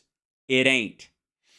Republicans, meanwhile, pointed the Biden's family business deals in China, along with Hunter Biden's past membership on the board of a Ukrainian energy firm, Burisma, as potential conflicts of interest. Why? You think Biden is backing Ukraine because they were nice to his kid, but the rest of Europe is doing it just because they like fucking Nazis? The CEFC deal became one of the most lucrative, if short-lived, foreign ventures Hunter Biden is known to have pursued. I thought didn't he walk out of there with $1.5 billion? All right. The Post review draws in part on analysis of a copy said to be of the hard drive of a laptop computer that Biden reportedly dropped off at Delaware, Persia, and never came to collect. The laptop was returned over to the FBI in 2019, according to documents reviewed by the Post, and a copy that's the picture of the receipt. And a copy of the drive was obtained by Rudy Giuliani. No. An alleged copy of the drive months before the 2020 election. A few months. He had it for a fucking year. A few months. After the New York Post began, 2021 provided the Post by Maxie, who's an activist, a Republican activist. War Room Podcast. Post has explored the chain of custody as well as the findings of forensic now in a separate story. This is the one I shit on. Yeah, here's how the Post analyzed Hunter Biden's laptop, which is a lying title to start with. That's the one where they call it a forensic nightmare. Biden's aides and some former U.S. intelligence officials have voiced concern over the device may have manipulated, blah, blah, blah. Okay. Potential energy project. Okay, where is it? Discussed with Okay, here it is. The potential energy projects Hunter Biden discussed with CEFC never came to fruition. Nonetheless, accounts linked to Hunter Biden received $3.8 million payments from CEFC through consulting contracts, according to bank records and joint agreements reviewed by the Post. Biden received an additional $1 million retainer issued as part of an agreement to represent Patrick Ho, a CEFC official who later would be charged by the United States in connection with a multi-million-dollar scheme to bribe leaders of Chad and Uganda. That's where he realized he was being set up. As soon as Ho disappeared, he's like, this isn't a fucking deal. They're trying to get to me because of my dad, and they're trying to fuck me out of this money, and it's a honeypot, basically. And that's where he was like, fuck this, and he was out. The retainer agreement, and yeah, right, we know that, who was later convicted and sentenced to 3 years in prison. Hunter Biden, who has a law degree, was not accused of wrongdoing in that scheme and appeared to have little role representing Ho in the federal case. Ho, through his attorney in that case, declined to comment. Hunter Biden and his attorney did not respond to numerous messages. White House declined to respond, blah, blah, blah. Years of seeking business. I was in the throes of addiction, Hunter wrote, and they go to his story about that. During the divorce proceedings with his wife, Kathleen, a court filing described outstanding debts that are shocking and overwhelming, with the couple carrying maxed out credit cards, double mortgages, both properties they own, and a tax debt of $313,000. 3 checks to their housekeepers had bounced, and they owed money to, yeah, right. So he's trying to make deals, and they know he's in trouble for money, so they're trying to do this. Okay, an intermediary from CFC initially reached out to Hunter Biden in December 2015 to set up a meeting between then President Sun and Jianming Ye, the founder and chairman of the Chinese firm, according to verified emails from the purported laptop. And by the way, let's see, is this the same fucking story? 2 experts used email headers to determine veracity. Email headers. That solves it.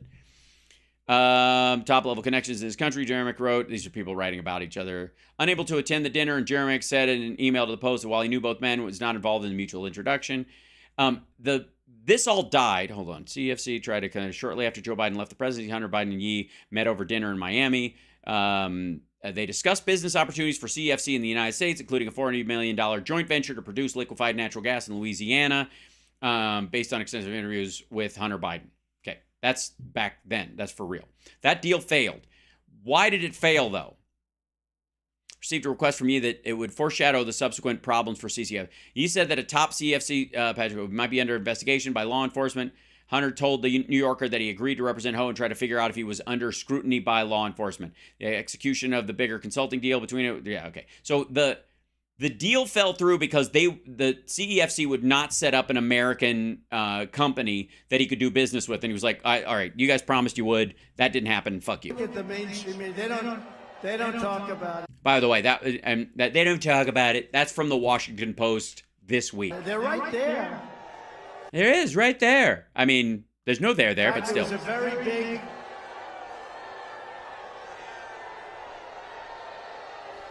They don't talk about it. Boo, crack, boo.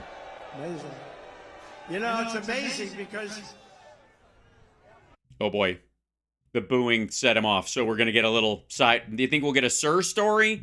Or how he knows about fame and stories and how he likes this, but we'll see. When I started, they had a very, very high popularity and approval rating. Oh, the press, yeah. And now everybody hates the press. And now yes, that's because freedom of speech and freedom of the press in the United States is one of the things that Putin and Xi both hate. So as a chaos agent, that's one of his gigs, is to fuck with it. Lower than Congress. I'm very proud of that. I've exposed, but they were never like this. Now they're deranged. And not all of them. I'd say 10% of them are okay, right? 10% of them, yeah. That's who's there. 10% of quote unquote of the news sites that used to follow him are still there. That's what he means. That's why he's saying 10%, because there used to be 20 cameras, now there's 3. But the 10% have a very hard time. They have a very hard time. They do. It's very difficult. And nobody can understand why a media would be against things where we want good education for our children, where we want real strong military, where we want low taxes and low rates. Yeah, is that what it is? Is that the media is just against low taxes in general, not for any political reason. They just hate it. Regulations and good schools and good all. Yeah, that's the thing about the news. They just hate all that shit. All they focus on is, can our kids go to school without being shot? I mean, yap. It's just a crazy thing that they fight against. And for some reason... Or they don't believe that what you're talking about would result in those things. Like if you run up a bunch of debt, it's eventually going to have to be paid for with taxes, for example, and you're responsible for a third of our national debt. So therefore, cutting taxes after you've run the debt up that high might be your bullshit. The left, I don't even think they know what they're doing. I think they have so much hatred for our side. They don't want to listen to the issues. They don't want to listen to the policy. You're right. You're right. That's, you know what? School them. Don't even talk about your, don't spend 80% of the speech this time talking about your legal woes and the fact that everybody's finally recognizing you're a fucking crook. Don't do that this time. I think you should, the next speech should just be 100% policy. Bring up bills that you want to pass and go through them line by line. Your fans will love that shit. But it's a very strange thing. You know, we had more requests today, over 500 requests for media. And then... And I said, that's nice, but probably by this point, about 90% of them, I think those red lights have gone off about 30 minutes ago. Yeah, well, but in all fairness, out of boredom, or they ran out of batteries. Watch it. You know, CNN, which has the lowest ratings in their history, because they're fake news.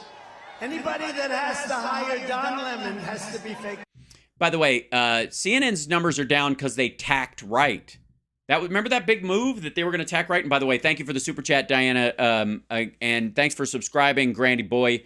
And twitch.tv/HalSparks. Subscribe with Amazon Prime. It doesn't cost you a dime. Patreon.com/HalSparks. You can do a whole year in one fell swoop. Super chats and all that stuff help the show. And off we go. Don Lemon. Don Lemon. You ever watch it think he fails in prime time, so they move him to the morning at a ridiculous salary, right?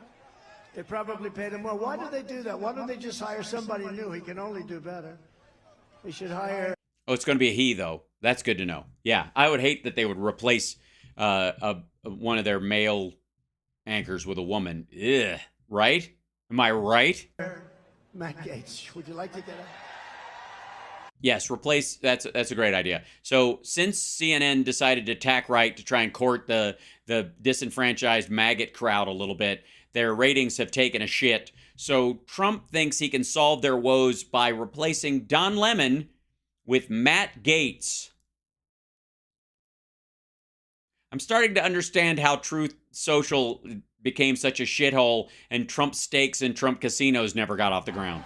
The weaponization of our justice system is not, as some have called it, a political spectacle. This is the central issue of our time. I think it's one of... I see.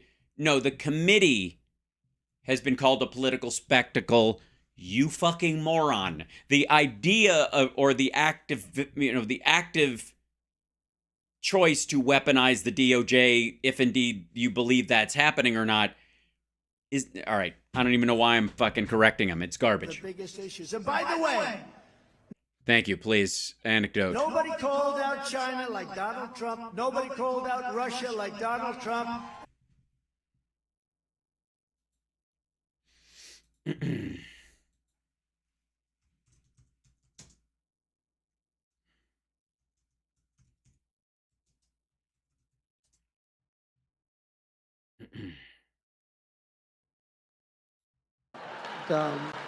Trump did denounce the invasion, but the Putin message resonates. The war Donald Trump waged. We all know that Donald Trump... If I thought President Putin was smart, I said, of course he's smart, to which I was greeted with, oh, that's such a terrible thing to say. The problem is not that Putin is smart. The real problem is that our leaders are dumb. Dumb. That's when he was, that was CPAC, I think, last year. Hold on one second. And that, by the way, he didn't praise Putin in general as being smart. He said it was smart to push the Luhansk and Donetsk People's Republics to, like, claim them as parts of Russia. Let them, have these ratifications or whatever. Let's see. This is, where's the... That was them praising him for that. Here you go. Donald Trump is gushing again over Vladimir Putin. If he says great things about me, I'm going to say great things about him. Trump believes Putin called him brilliant a few months ago. Putin later said he only called Trump bright. But tonight, it's Trump's comments about the Russian president's leadership made to NBC News, which have brought serious fallout. I mean, the man has very strong control over a country. Now, it's a very different system, and I don't happen to like the system. But certainly in that system, he's been a leader far more than our president has been a leader. Putin, the man who invaded. Classy. He's been a leader far more than our president has been a leader. That's because that it will be very different because our presidents get elected. And they want to know, remember when they said, oh, he's soft in Russia? Putin said to me, if you're soft, I'd hate like hell to see you when you're tough. I call... He's never going to be. And by the way, Biden has tripled, beyond the regular sanctions, pressure from the United States on Russia, for the record. Remember, I ended Nord Stream 2. Nobody in this audience, nobody in No, you paused it. Washington ever heard of Nord Stream 2. That's the pipeline. I ended... Yeah, because there's a Nord Stream 1. The pipeline. No, you didn't, or it wouldn't have actually been in existence when Biden got in office. I gave them hundreds and hundreds of javelins, whereas Obama gave them The Congress did. Pillows. That's because Yanukovych was the president then, and Zelensky was the president when you were there. Maybe they got them from Mike Lindell. Did they buy them from you? Nope. Mike, I hope they did. You'll be under investigation tomorrow. No, they gave me pillows and sheets. I gave them javelins. And then they said, and you saw what those javelins did to their tanks. That wasn't pretty. But that was me that gave it to them. That was Congress. He tried to stop them. He held on to them so long that he almost crossed the midnight threshold where they would have to vote again, and he would have been caught. So he released the stuff at the absolute last second. By the way, playing into the idea that had he won the election, Putin could have launched the attack that he waited a year to do in January of 2021. And then, or February 20th, after that period. They say Trump was soft. I saw it the other day. Some idiot was saying Trump was actually soft on Russia. I ended Nord Stream 2. The pipeline was done. And well, then why would anybody else have to end it another time? one of the first things that Biden did when he came back, and this is the biggest thing, that is the biggest development they've ever done. That was economic development. That was massive money. This was a pipeline going to Germany and all of Europe. Oh, is that where it went? I wasn't. Spread all over Europe. I ended it. And I told Europe, if you aren't going to go along with me, then I'm not going to do any business, because Europe is almost as bad as China having to do with trade. A lot of us come from Europe indirectly. Indirectly. A lot of us are white, European, German, even. Directly and indirectly, so we love you. Directly and indirectly. Define indirectly. Does that mean you were in the hull of the ship? But they rip us off just like everybody. And I was very worried yesterday when I watched in Canada Joe Biden talking about different deals they're making with Canada. I dealt with Trudeau. Uh-oh. Yeah, so terrible. And I dealt with some of his people. They treat us horribly on trade. Yeah, fucking Canada, right? He went up there and said nice things about Canada. We should have launched nukes from day one in a second Trump term. And I'm watching these different deals that they're announcing. They are horrible, horrible deals for our country. Oh, yeah? Explain. They're great for Canada, but horrible, horrible deals for our country. But the destruction of... And those deals would be? The rule of law is a tremendous threat to Western civilization. And I say... What does that have to do with Canada or Xi and Putin? I was asked the other day, and I took a little heat Sir? for it. They said, who's our biggest threat? Is it China, sir? Is it Russia? Is that how people talk to you? Is that okay.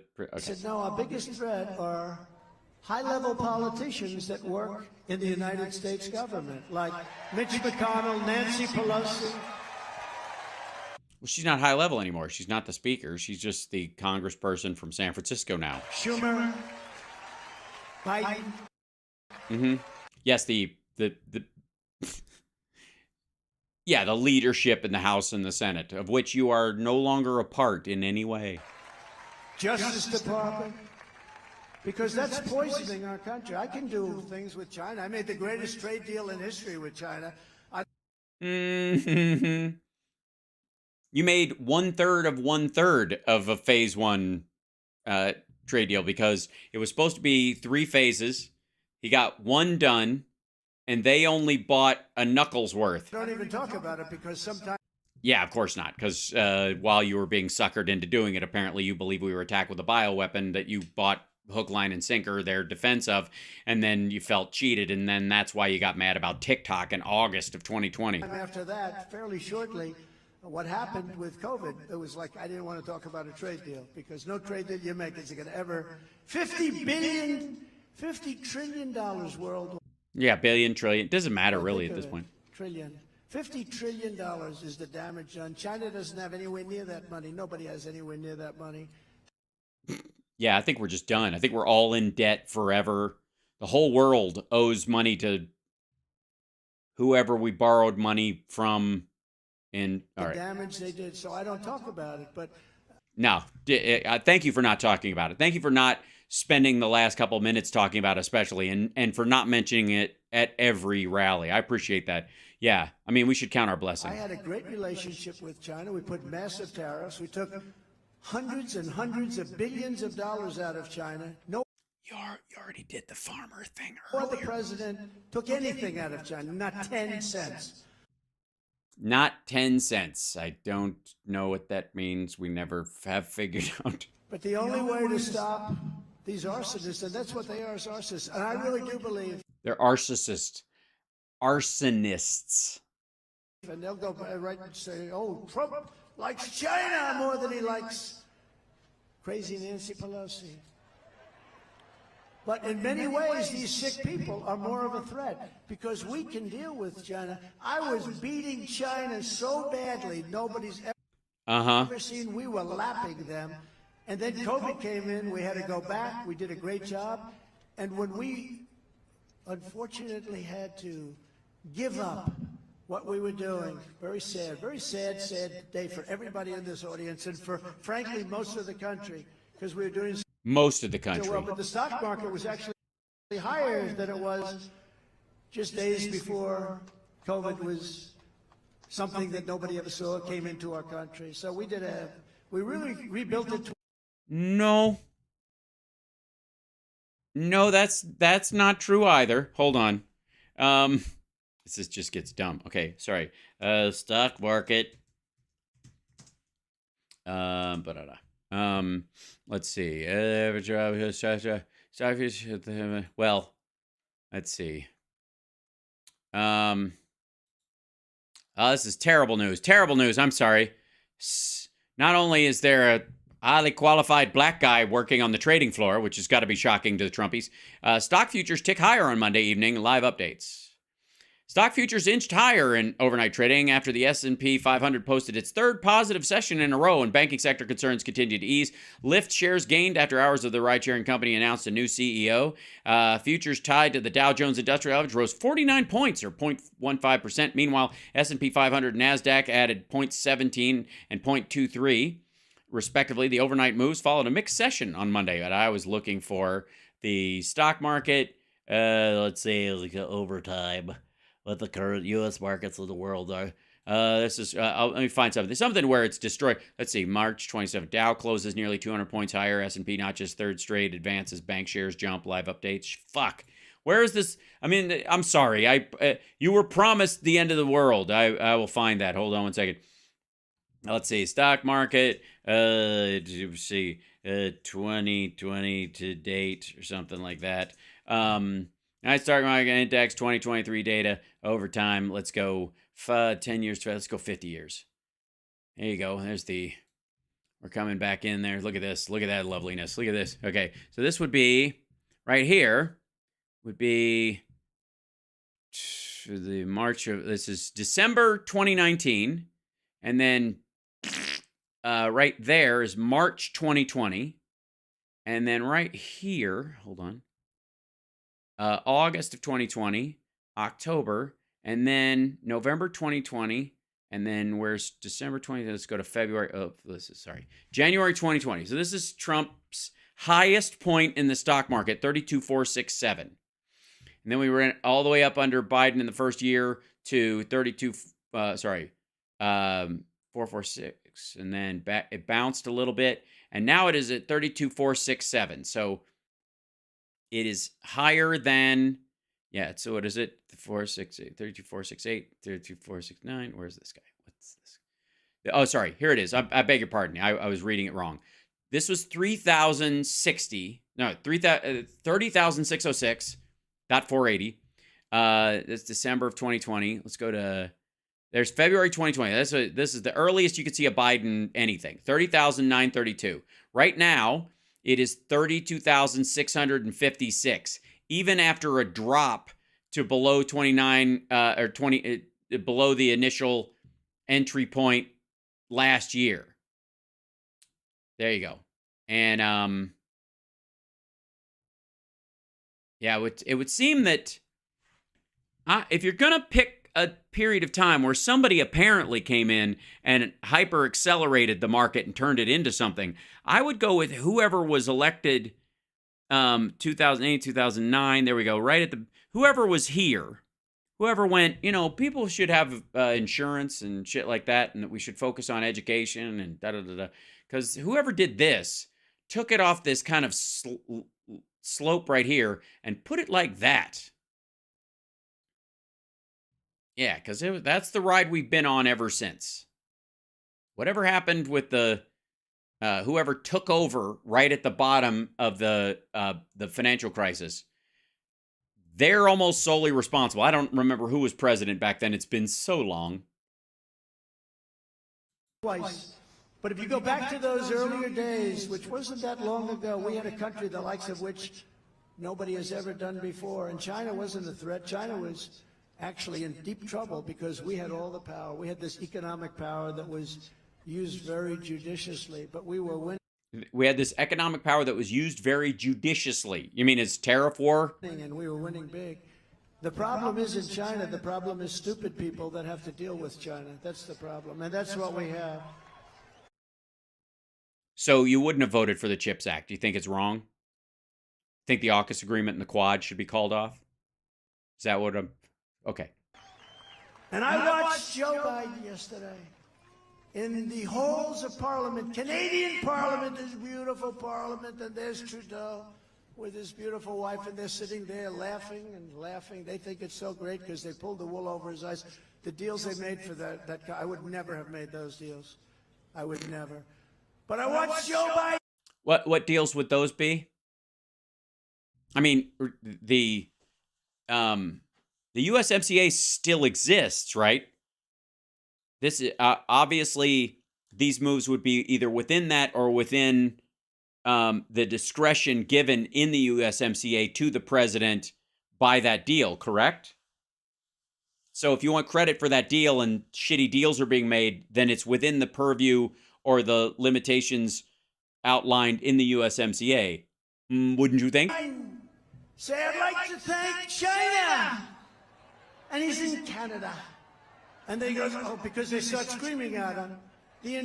Nobody started screaming at him. He's like, I'd like to thank Canada for stepping up because, and he goes, you can tell me where my head is at with these people. The entire room starts laughing. No.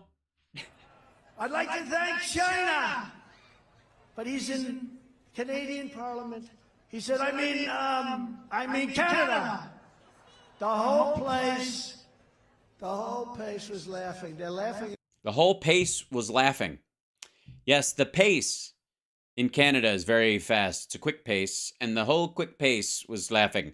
I would like to draw attention, if I may, in my making fun of people in politics and whatnot, that in the case of Trump, it's very easy to mock him because unlike Joe Biden or some other people, when he makes a mistake, he doesn't go back and fix it. He tries to make it like he meant to say both things at best, or he just blazes on and has no idea that he even made a mistake. In our country, we don't want anyone to laugh. Nobody laughed at our country when I ran it, I can tell you.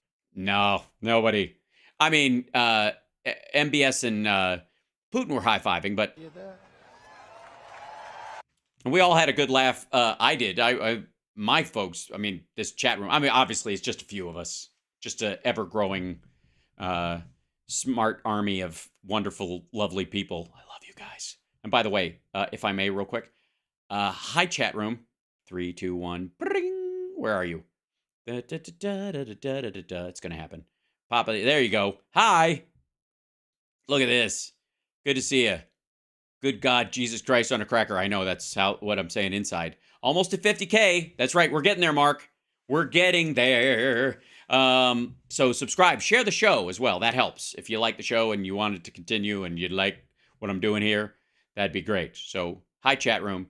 I might need a cat break. What do you think? Cat break for a second? Because we're not, I don't think we have that much farther to go. I hope. But it's a lot's going on. All right. Hold on one second. I'm going to go get a cat.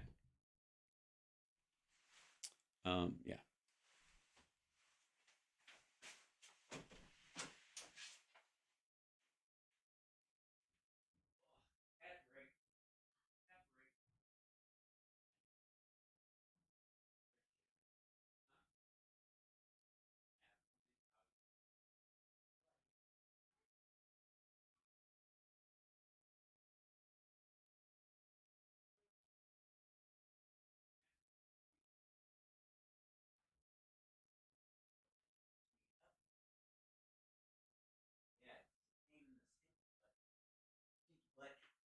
Stinky butt man.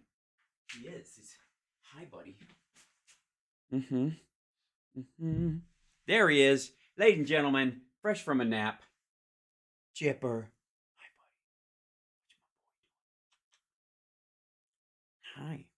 Chip, who will eat anything. Hi, buddy. You sleepy boy? He was like, I was like out. Seriously. That's my boy. How's he doing? Is he a scratch on the head? Look at this smiling boy.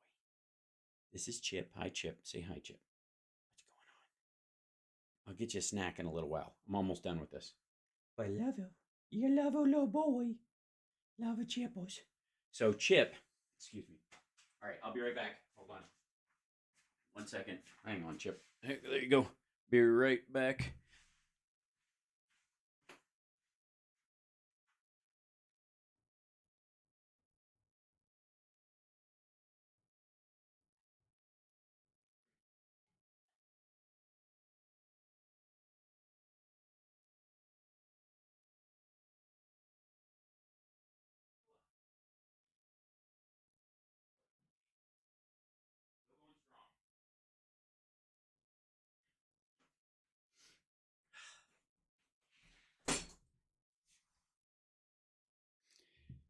And we're back. Sorry, I needed a cat break. That was good. Covered in fur now. Luckily, it doesn't stick to fake leather. So, anyways, yeah, hit the like, give a thumbs up. We got a bunch of people in here. Look at this. This is a good crowd. Hey, this is a nice crowd. Look at these people. Hey, ooh, look at all the fake news out there. Look at that. Ooh, and also I'm being shadow banned. Also. So, ooh, look at the fake news. Look at all that. Look at that. Look at that guy. Oh, and sorry, I'll speed the chat up to get you. It's a lot. It's a lot for me to read, but I manage. Luckily, I took Evelyn Wood when I was a kid. All right, which is different from Lynn Wood entirely. It's almost the exact opposite. Okay, here we go. Back to our, oh, good Lord.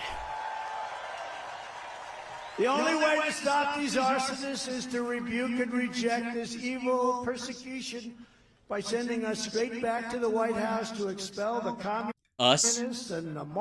Who would us be? Obviously, you don't believe your wife should be near the levers of power. You don't believe that about women in general. So you mean you, motherfucker, because you don't mean... You're not taking the same people back with you. Jared's not going to be there. Neither is Ivanka. They're not coming back. So who? What's your cabinet look like this time around? The best people. Last time I said the best people, I surrounded myself with assholes. I don't know what I was thinking. Marxists and all of them in 2024. And we'll do it in short order. Yeah, it's going to be easy. You know what? You guys don't even all have to vote. Just some of you. One thing I'll tell you what, I was in Washington 17 times in my life. Never stayed the night, blah, blah, They say blah, the blah. fake news reports, it's all not be true, but not much more than that. You don't know? Asshole, it's you. It's how many times were you in DC? Ask your assistant or whoever the fuck. 17 times I never stayed over. And Also, what the fuck does that mean? I wasn't aware too much. So you flew in for dinners or charity events and then fucked off afterwards? Why do you get points for never staying over? Because you're too cheap to pay for a hotel room, or nobody wanted to hang with you? That particular society, it's a DC society, and I had to rely on a lot of people. Some were rhinos, but they gave me advice, and we had unbelievable people. We rebuilt our military, we got the tax cuts, we got so much, we did so much. But By the way, that was largely Mitch McConnell. we had some I wouldn't have used. I would have liked to have had more powerful, stronger attorney generals. There were Yeah, what did he burn through 3 of them? some people that I wouldn't have 2.5, because Rosenstein was kind of temp. put. But here's the beauty of being there. I was there for Okay, here's the beauty of being in D.C., in Washington, in the swamp. 4 years. I know the good ones. I know the strong ones. I know the loyal ones. I know the ones that love our country. I just never worked with any of them. When you go And they won't work with me. there, and you weren't, number one, a politician, and number two, you were literally never in Washington, you have You just told us you were literally there 17 times. to a certain extent, rely on other people. Yeah, it's not my fault I hired a bunch of assholes. That whole the best people shit was just, I was bullshitting. And I take advice from, in a couple of cases, Dan. And I got great advice, including your son. That was good advice. His son was a great U.S. attorney, one of the best. Jesus Christ. Yes, I you know, as crony capitalist moments go, that was awesome. But, you know, we get good advice, but you also get some advice. Right now, I know the good ones, and we know the bad ones, and we know Such as any time now. the weak ones, and we know the strong ones. Do you know the round ones and the square ones? Do you know the hot ones and the cool ones? But we know the ones that love our country, because it's I know the ones that are going to be the hits, baby. all about common sense and love. It's all about common sense and love when you're in that Marxist state of mind. Never forget the very Common sense and love. It's just like he's like a hack golden voice from the 50s, like a Vegas lounge singer who can't sing. same people who are always after me are the ones throwing open your borders to millions and millions of illegal aliens. Nobody suffers more than this state. Yeah, no. Texas with all the business they do with Mexico. Why can't we seal the border? Because Texas will become a failed state itself. I see. I watched on television the other day people having What, you watch television? How do you find the time? homes that are just being invaded.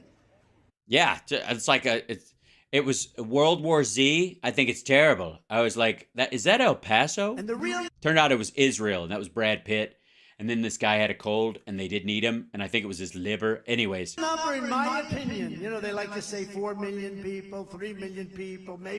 No, they don't like to say it. You like to say it. But I think it's 12. It's got to be 20 million. I'm sure half of you guys are here illegally. Every once in a while you hear 4.5. In my opinion, by the end of this year, it'll be 15 million people.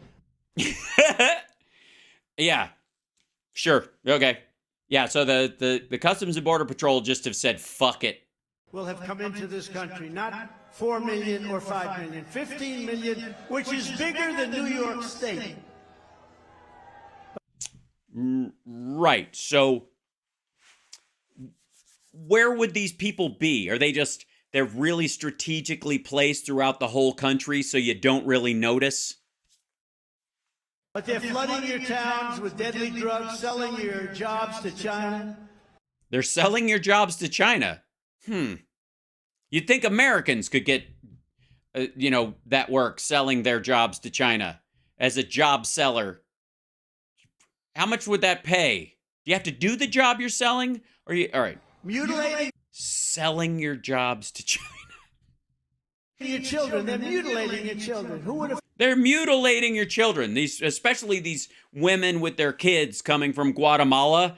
Check their backpacks. They've got speculums and they've got all the tools you would find in the movie Dead Ringers. I've seen Jeremy Irons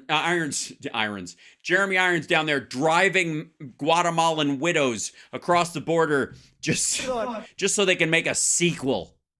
12 years ago, a thing like that to say would be ridiculous. Nobody would Yes, it still is. know what you're even talking about. Right. We still don't. Setting fire to your life savings. I'm sorry.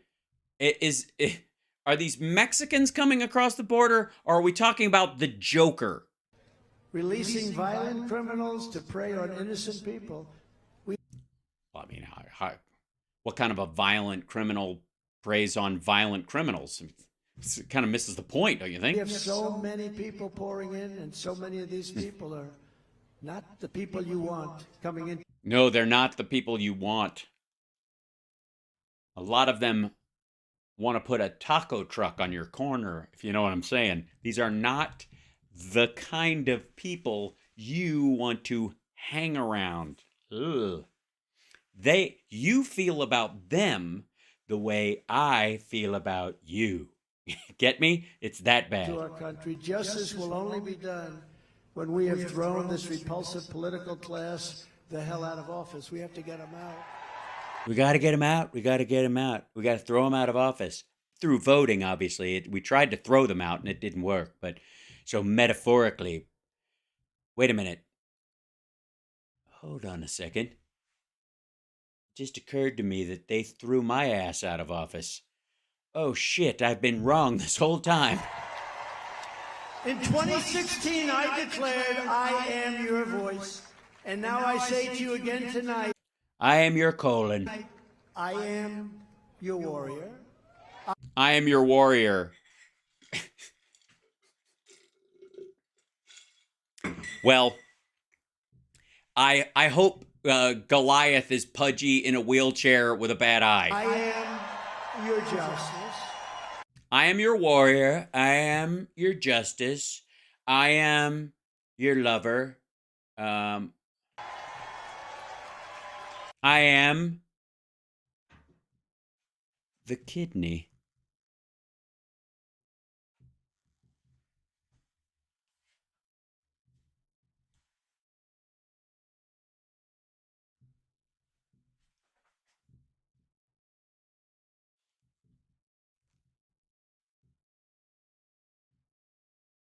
And I took a lot of heat for this one, but I only mean it in the proper way.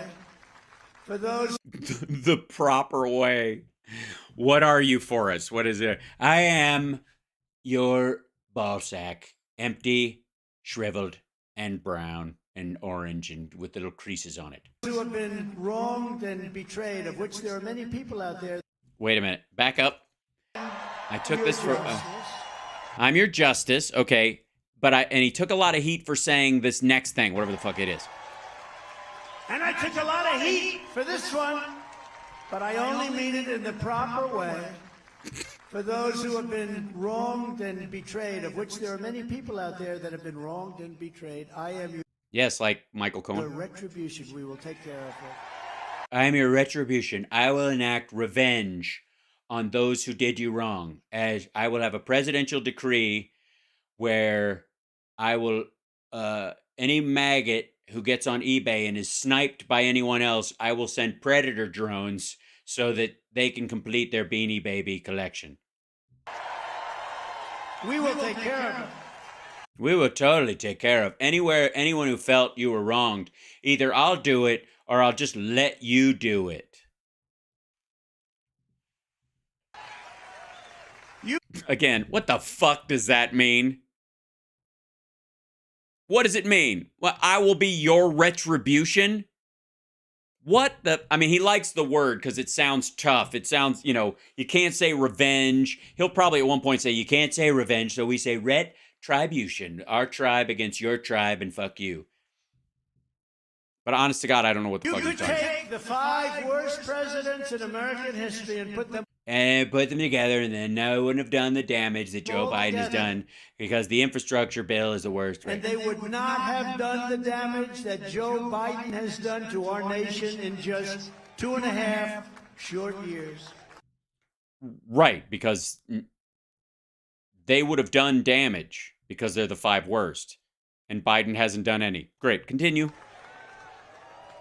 What they've done to our nation, just think of it, what they've done to our nation.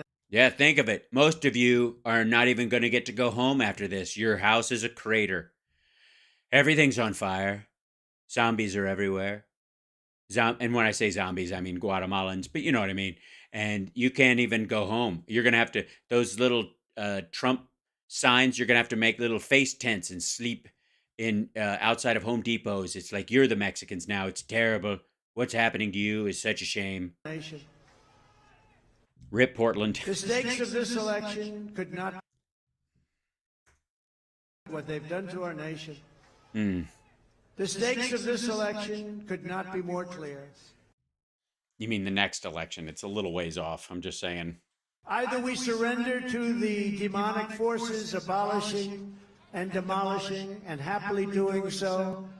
Yes, abolishing and demolishing. It's basically the same thing. It's demolishing through abolishment or abolishing what's demolished. I agree. Doing both at the same time and sometimes separately, but always together. Our country. Or we defeat them in a... They're abolishing America. Okay, so demolishing our country is supposed to be demolishing America. He saw the A in America went to abolishing our country. Happily doing so. Hold on. Happily... abolishing and demolishing and happily doing so our country. Or we defeat them in a landslide on November 5th, 2024. Yeah. Hold your breath till then, guys. It's an emergency. We have to change quickly, or if we don't change course immediately, we're all going to die. See you in 2 years. It's fucking March of 2023. Either the deep state destroys America or we destroy the deep state. That's the way it's got to be. Or, if I may, there is no deep state, you fucking toddler. Oh, thanks very much. KDR says, let's go Hal Sparks to 50K. Thank you. Trump, according to his niece, is the biggest politician ever. Yes, he's a bullshitter, I think, Diana. I think that's what she means. We're at a very pivotal point in our country. We are. It's a very pivotal point. Everything, it's an emergency. It'll have to wait, obviously, till January of 2025. But either we descend into a lawless abyss of open... I don't know. You mean like Portland? Borders, rampant killings. Yeah, he means Portland. I thought so. I was like, he's talking about Portland. He means Portland. Rip Portland. Super hyperinflation, which is what super hyperinflation we have right now, and not yes, hyper super inflation. Super hyper. coming down. It's never coming down. That's right. It's over. We're never getting back. Have you seen eggs lately? What, they're cheaper and you can get a lot more of them? Weird. And festering corruption. Oof. Ooh. That's the worst kind. It boils and kind of percolates. Or we have Uncle fester corruption. It's like regular corruption, but it can put a light bulb in its mouth and make it light up. picked Joe Biden and the Democrats from the White House, and we make America great again. In a little over 2 years. We are thrilled to be joined Little under. Sorry, a month and a half under. by great friends of mine and Texas Fuck. Now, patriots all right, this is the boring part, and then he's going to count people off. We're going to skip some of this who shit. support us. Many of whom are here tonight. We've gotten so many endorsements, it's incredible. But many of them are here, and I want to start with the head of our campaign, along with your great Attorney General. But he's been a friend of mine for a long time, and he called up right after the election. He said, we got to do it again, sir. We have no choice. So I want to ask Dan Patrick to please stand. Lieutenant Governor Dan Patrick. So, yeah, Dan Patrick is heading his campaign and is also arranging for him to have rally spaces in Texas. as lieutenant governor? Great job, Ben. He's a Great job. man. He loves this state and he loves this country. Attorney General Ken Paxton. Thank you, Ken. Thank you very much. By the way, we just saw that's Mike Pillow. Ronnie Jackson, love him, Texas, because he's special. Love him, Texas, because he's special. He's a doctor. He's an admiral. Is he? And he's a politician, a congressman. I said, which do you like best? I think he said. He said, only one of those jobs let me look in your asshole, sir, so I'll take doctor every day. Maybe being a doctor. But he gave. Maybe being a doctor. It's because of this. The maybe part comes from his love of service. Me a cognitive test. You know, Ronnie Jackson in the White House. Oh, dear. You know, they said, this guy is brilliant. He's going to destroy our country. He's taking it over lock. Okay, that was about 2. This guy, the people said, this guy is brilliant. He's brilliant. He's going to. This is what people were saying. This is what led to the cognitive test. Jackson in the White House. You know, they said, this guy is brilliant. He's going to destroy our country. He's taking it This guy is brilliant. He's going to destroy our country. over lock. Okay, that was about. He's taking it over lock and key or something. Yes, you're right. None of those things fit together. They makes it's gibberish effectively, and you would be right to assume that someone who thought that was a functioning description of what actually occurred would indeed need a cognitive test, even still to this very day. However, About 2 weeks. They had all different narratives. they had all different narratives. Then they say, oh, he's dumb as a rock, dumb as a rock.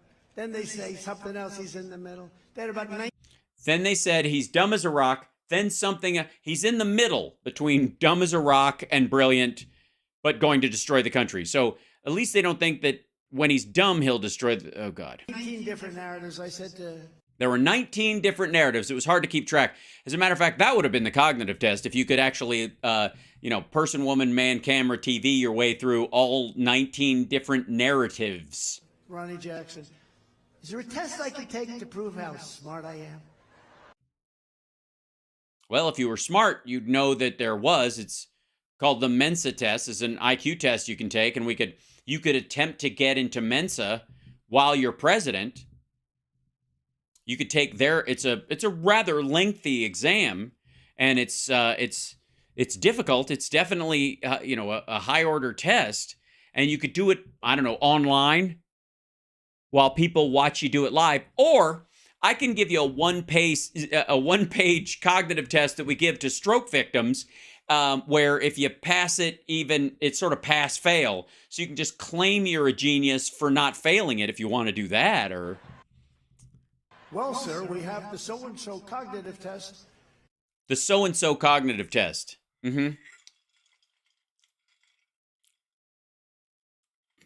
Which is judges how good your memory is at recalling names from that.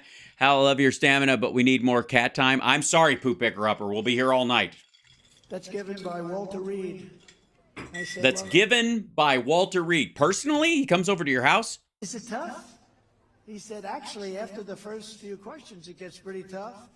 The problem is if you do badly, I don't know if we'll be able to shield it because, it's sort of a public place. Other doctors see it. Other doctors are there when the test is given. I said, should I do it or not? And I did it. And you know what? I aced it. Got them all right. Every single time. Some of The whole page. And then after that, he still was excited. So he decided to do 2 pages of can you find the difference between this picture and that picture from highlights for kids. them are tough. And it was after that. It was after that nobody could That everybody left. call me stupid anymore. It was very. I disagree. Citation needed. I myself, after that date in particular, I'm certain that I referred to you as stupid and that other people did too. As a matter of fact, people referred to him as stupid because of that, where he was like, person, woman, man, camera, TV. And everybody was like, this stupid motherfucker thinks he just got a a degree at MIT. He just like gave his oral exam for a physics PhD. Because I never like that narrative. I don't like the word stupid, but other people are very stupid. Okay, stupid. All right, so now thanks for letting us know. Calling you stupid gets under your skin. He also hates dope. If you call him a dope, I don't know why, but it's just one word that like makes him very upset. So he's stupid. He's a stupid dope. He's a big dopey stupid person. Another guy who's fantastic, Troy Nels. This guy is a warrior. He is a warrior. He's tough. Yeah, but he's not your warrior, you know, the people's warrior. And somebody I wish I had a future like this guy. You heard him speak before. I heard him from that very nice airplane that's behind us. I said, you know, I never knew you were that great a speaker. I've heard the word Wesley Hunt. He's a great speaker. Thank you.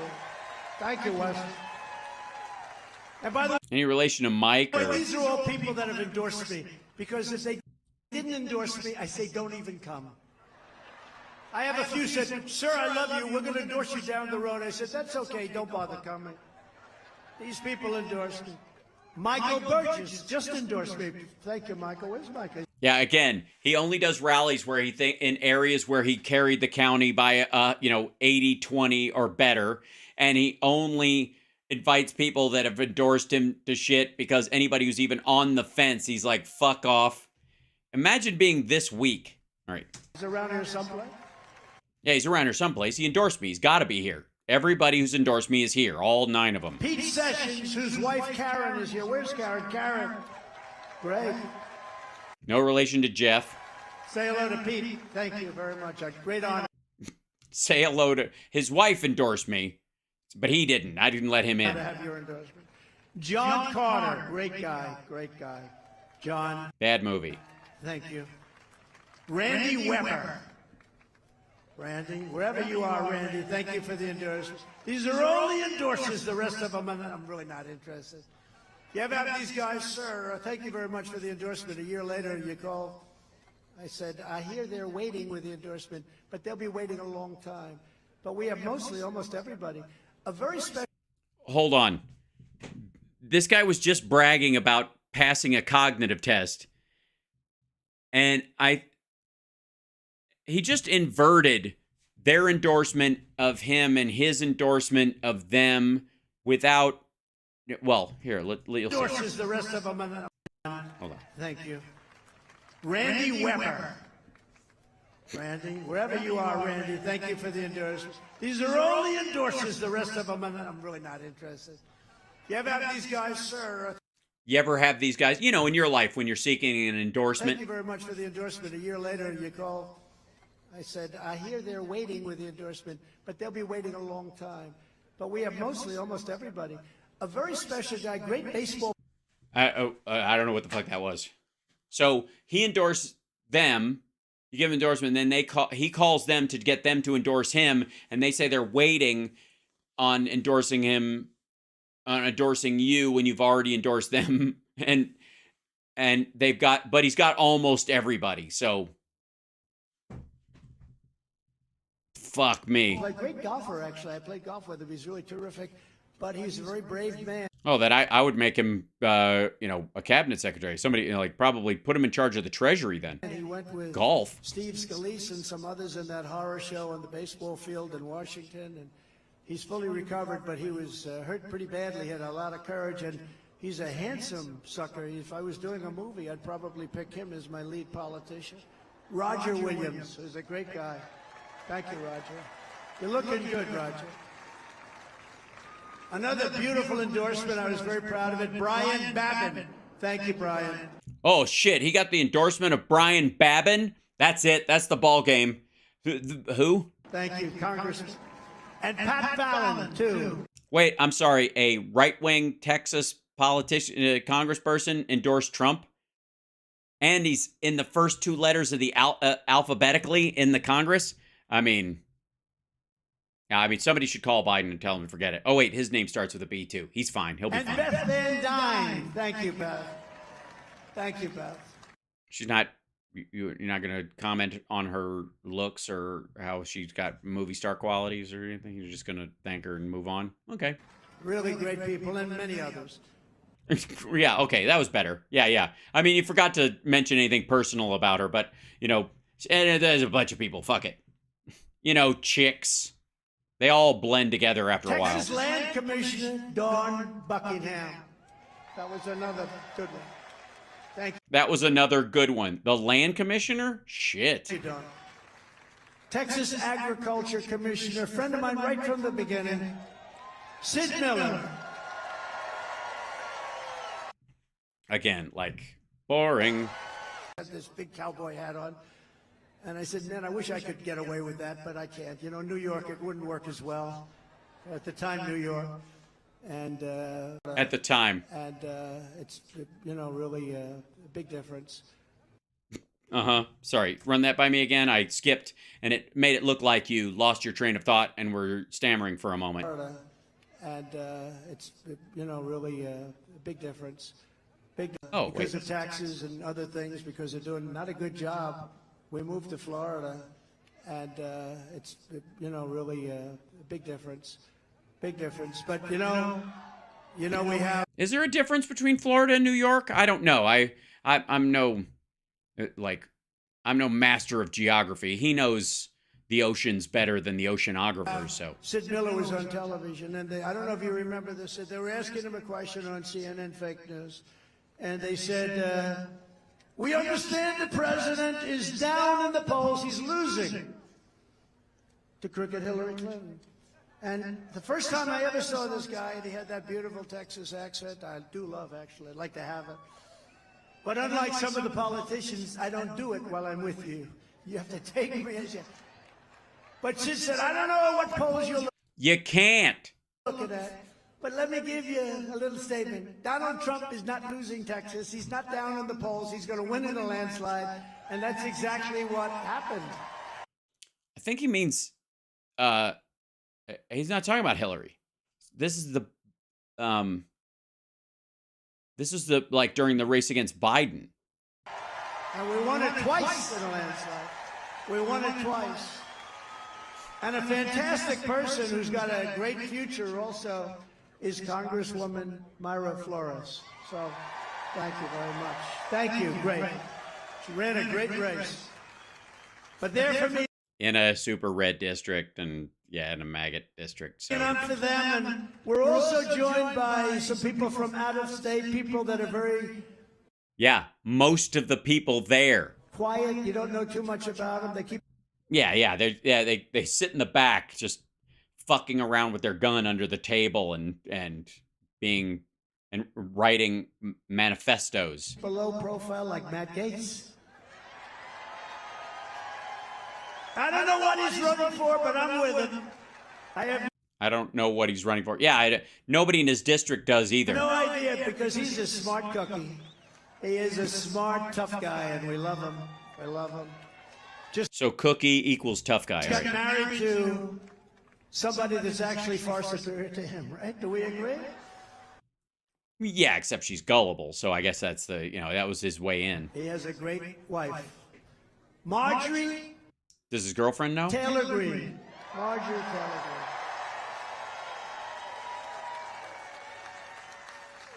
Greene. Dennis says, I'd rather listen to a bunch of mumbles from Dick Tracy than Poopy Pants. And thank you, Christina, for pain and suffering. I appreciate that. Thank you guys for the support today in the Super Chats. Venmo's, by the way, I would like to say for the record, where is it? Leslie, thank you so much.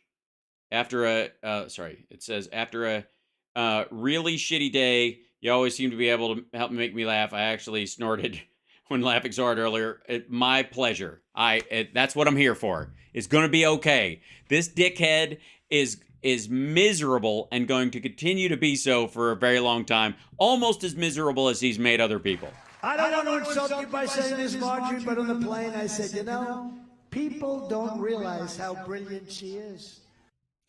Yeah, in their defense, they hear her talk all the time. She just said she's a badass. dumbass is, I think, it's easy.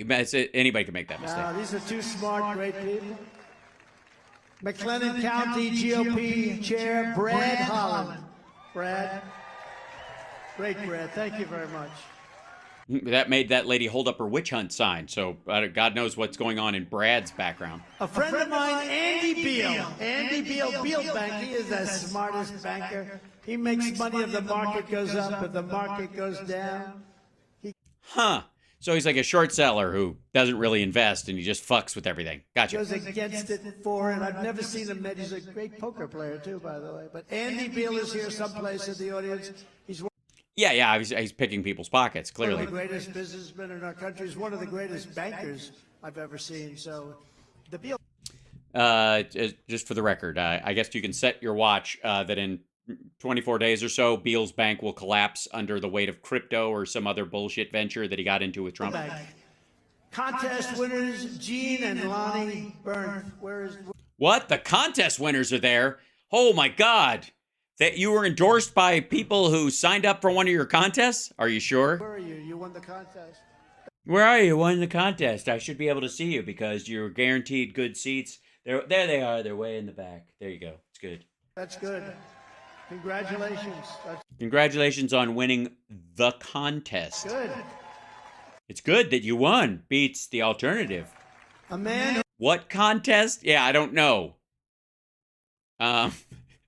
They both, I don't know if it was like a three-legged IQ test. Every time I introduce... They won together. You know, because I'm not looking, to get him to sell pillows and things, but, every time I introduce him, he gets the biggest applause. Mike Lindell. He pays for the venue, dumb fuck. What I mean?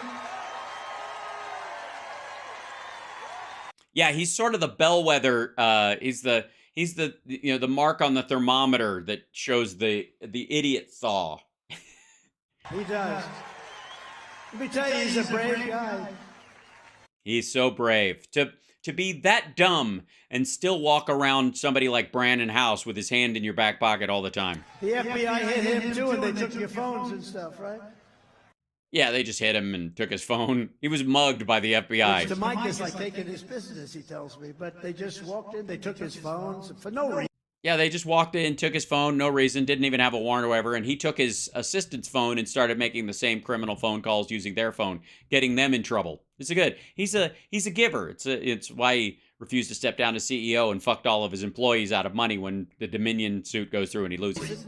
For no reason. He's a nothing. No reason whatsoever. Just transporting a wanted criminal willingly and knowingly out of state. Because he was the Tina Peters. He got her out of Colorado or whatever and flew her to his Cyberama thing and then helped fly her to a place and hide for 3 days. Nothing to do with anything bad?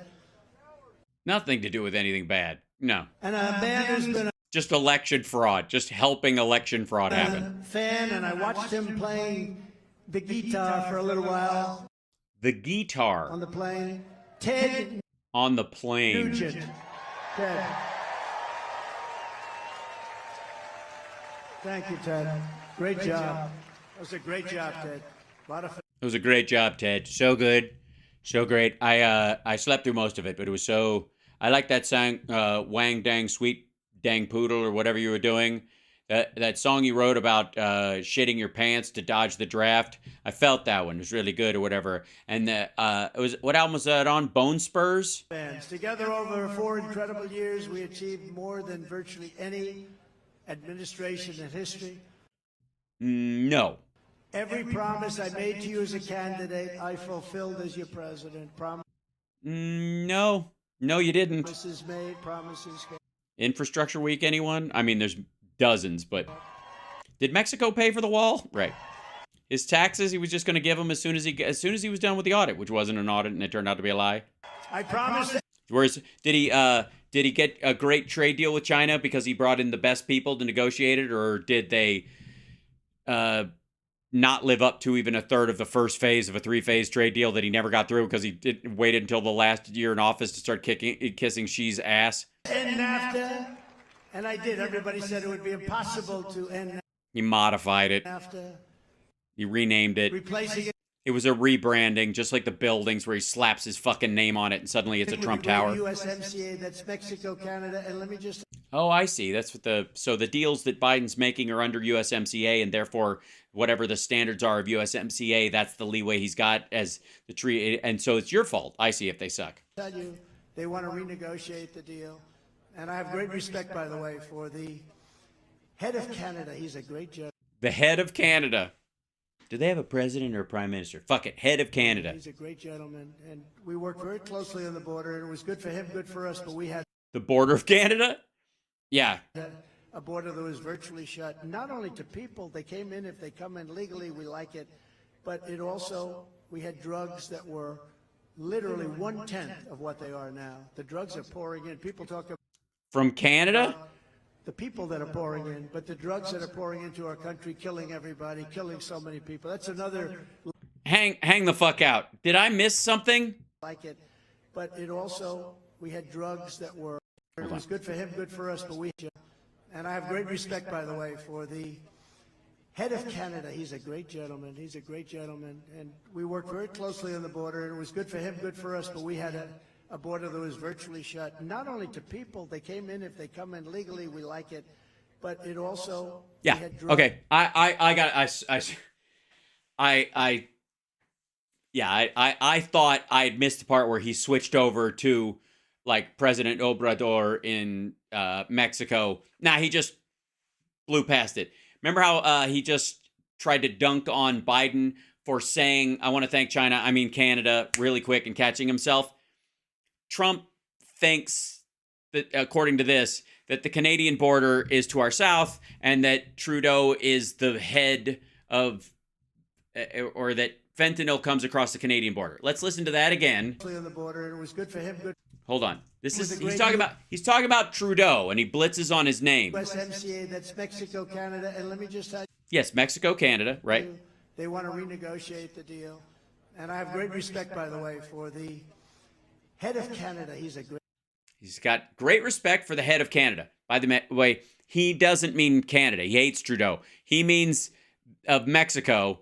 That's how big a brain fart this is. gentleman. He's a great gentleman. And we worked very closely on the border, and it was good for him, good for us, but we had a border that was virtually shut, not only to people, they came in, if they come in legally, we like it, but Yeah, we love legal Canadians. It's the illegal immigrants from Canada that just pour across the border, smelling like maple syrup, wearing toques, playing progressive rock. It's fucking horrifying. it also, we had drugs that were literally 1/10 of what they are now. The drugs Well, you mean like Elsinore beer? are pouring in. People talk about the people that are pouring in, but the drugs that are pouring into our country, killing everybody, killing so many people. That's another lie, Dan, because they keep talking about 100,000 people, 75,000 people. I've been hearing that number for 15 years. It's hundreds and hundreds of thousands of people, probably 500,000 people, and nobody wants to say it. There's no army that could ever From Canada. So yeah, so drugs pouring in from Canada. They're holy shit. Just the whole time, I'm waiting for him to kind of wake up and accidentally on the tail say Mexico. do damage to us like that's doing. I promise to appoint true conservative justices to the United States. Nope, he just bailed out. That's it. So fuck you. So thanks, Canada. Dude, and by the way, I think he sharded on how many immigrants because he's using the Canadian numbers but exaggerating them on the Mexican scale, but saying that there are Canadians pouring across the border and bringing drugs from Canada that are killing everybody. Dude, people go to Canada to buy insulin. States Supreme Court, and I did. I promised to move the embassy to Jerusalem, and I got it built. Not only did I do that, Not only did I do that, but it was cheap. It was like $500,000. I mean, obviously, there's none of the countermeasures for spies, and so anybody who wants to listen in can hear everything we're talking about. I got it built for a fraction of the cost and a fraction. Yes, and with none of the safety features or security measures that were necessary for an international embassy in a country that has as many enemies in the area as it does. Fraction of the time, It was supposed to cost $2 billion. I got it built for $500,000. Does that sound? We took an Well, because it was already built. existing building and I renovated Right, you don't build an existing building, is my point. it. And we got it built, and it's actually beautiful. All Jerusalem stone, very expensive stone, but in Jerusalem it didn't cost that much. Well, you'd think, because it's laying all over the fucking place. I promised to rebuild our military, withdraw from the ridiculous Iran nuclear deal. Can you believe what's going on in Iran? And you see what's going on? They attacked Yes, because we shut down the deal. us in 78 different locations. When I was president, they didn't attack us at all. They attacked us in 78 different locations. On our body? Yummy. I promised to kill the unfair and ridiculous Paris Climate Accord, where the United States was going to pay trillions of dollars, and China, Russia, India weren't paying anything. Also, this wasn't like an environmental protection racket, fucko. It's about investment in your own country's technology. And I achieved a thing called, which you'll like, energy independence, soon to be energy dominant. We're going to be energy dominant. Sorry, one second. Mm-hmm.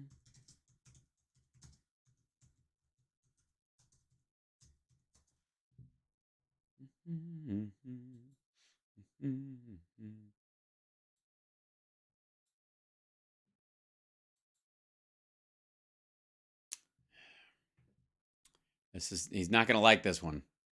I'm sorry. He's gonna be pissed. This is not gonna be good. You guys ready? This is gonna be very upsetting. America is more energy independent than ever. March 7, 2023. A recent Citibank research note got my attention. Total gross crude and other liquid exports hit a record of 11.128 million barrels per day, more than the total output of either Russia or Saudi Arabia. Citi Energy analysts wrote on March 1st, U.S. net crude imports fell to lows not seen since the 1950s. You won't hear the Biden administration bragging about those fossil fuel developments, but they're welcome nonetheless. More U.S. energy production will put downward pressure on gasoline and electricity prices and make the United States less vulnerable against Russian efforts to use energy as a weapon. Many Americans think U.S. energy independence is a thing of the past, overtaken by Biden's focus on green energy, but Citi is highlighting data showing that American dependence on foreign energy has continued to decline under President Biden, even besting levels reached under President Trump, who championed fossil fuels. U.S. energy independence is a bit of a misnomer since it implies the nation can produce all its energy it needs for its own consumption without buying any foreign countries. It doesn't work like that. We import certain types of fuel to certain regions because it's cheaper or more efficient than sending U.S. product there. Same with exports. U.S. producers could sometimes earn more selling overseas than at home. Energy markets are complex, and it doesn't make sense to limit production or consumption to domestic sources. But the degree of dependence on foreign energy does matter. And that trend has been dramatically improving for years. The fracking revolution, blah, blah, blah, blah, blah. I think that's wonderful. There you go. Even besting levels under President Trump, who championed fossil fuels for years. That's not good for those folks. It's good for us, but it's not good for the Trump fans. I'll be sharing that link after the show.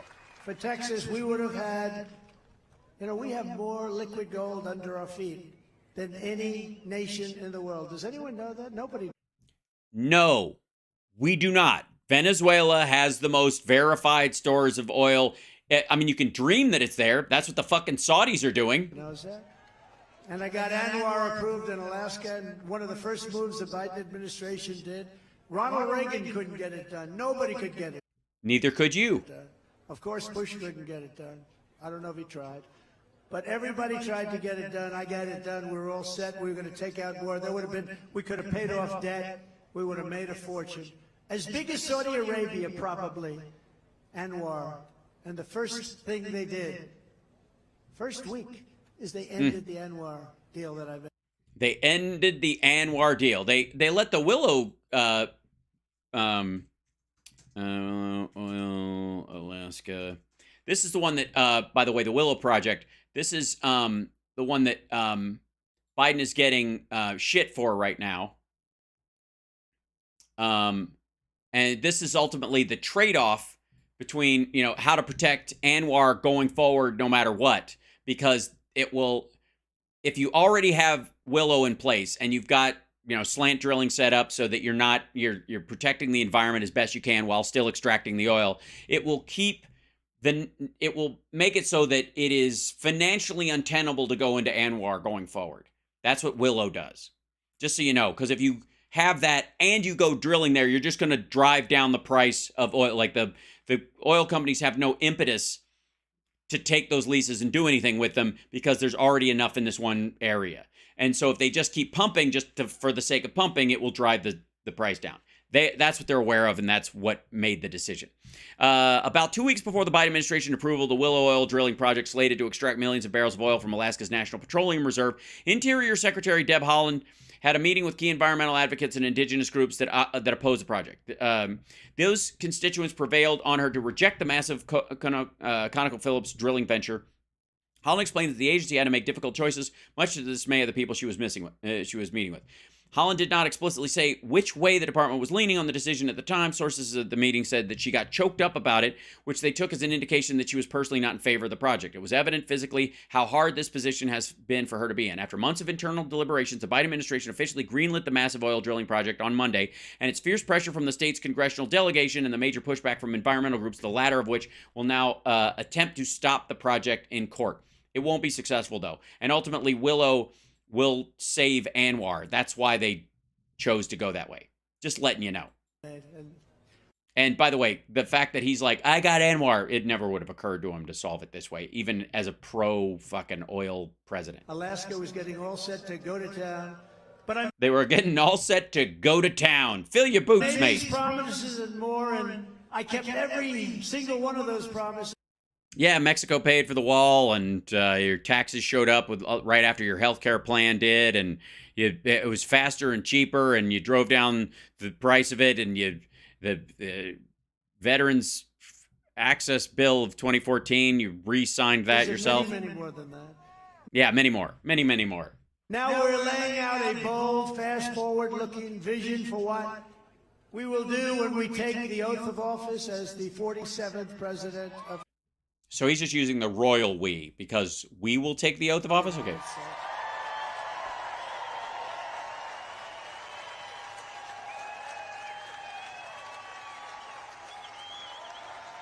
Holy shit.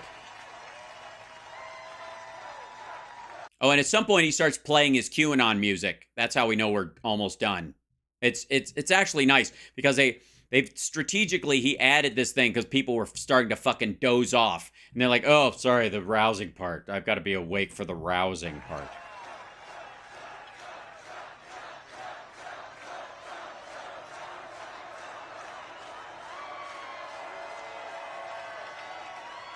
The crowd fluffers know when he's starting to flag, and they start clapping to get him back on. We'll start a big rounding thing, and that'll let you know when to move on to the bullshit chapter 7. As president, I will immediately end the invasion of our southern border and all of those Texas ranchers, all of those great ranchers whose houses are being invaded. They never had anything like this. I saw somebody three days ago said... 3 days ago. I'm sure it won't be something we heard him say every year for the last 5. 2 years ago... The border was totally secure. We had no problem. You wouldn't see anything.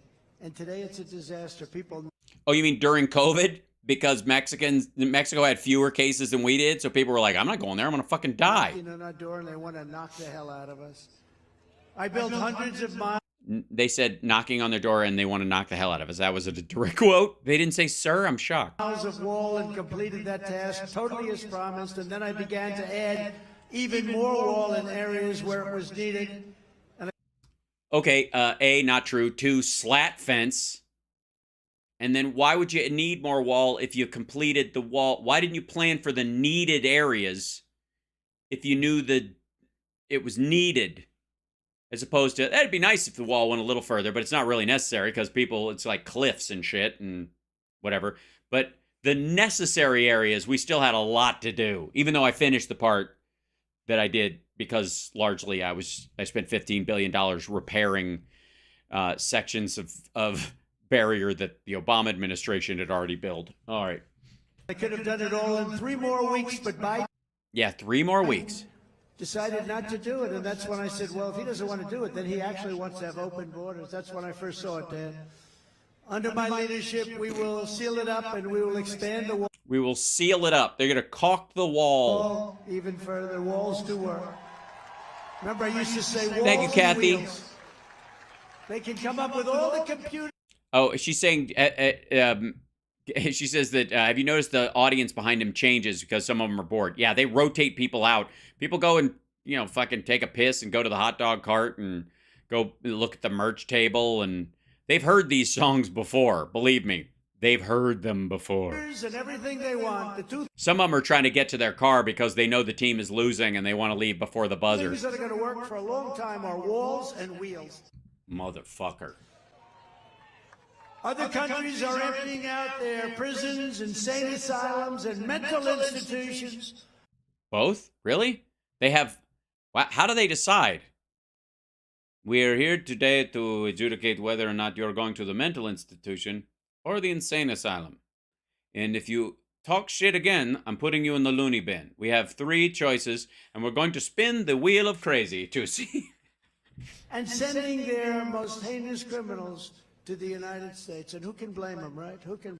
Yeah, I mean, why wouldn't you send your most heinous ones? And of course, just tell them to walk, because that's how they get here. So you don't give them a plane ticket, and where they'll get turned around at the airport because they've shit themselves and they try to fuck the beverage cart, and the plane gets diverted. No, let them walk. And nothing's better than emptying your mental institutions and having those people walk through your entire country, trusting that they will go straight to America before they start criming again. These are very smart people, the presidents and the heads of these countries.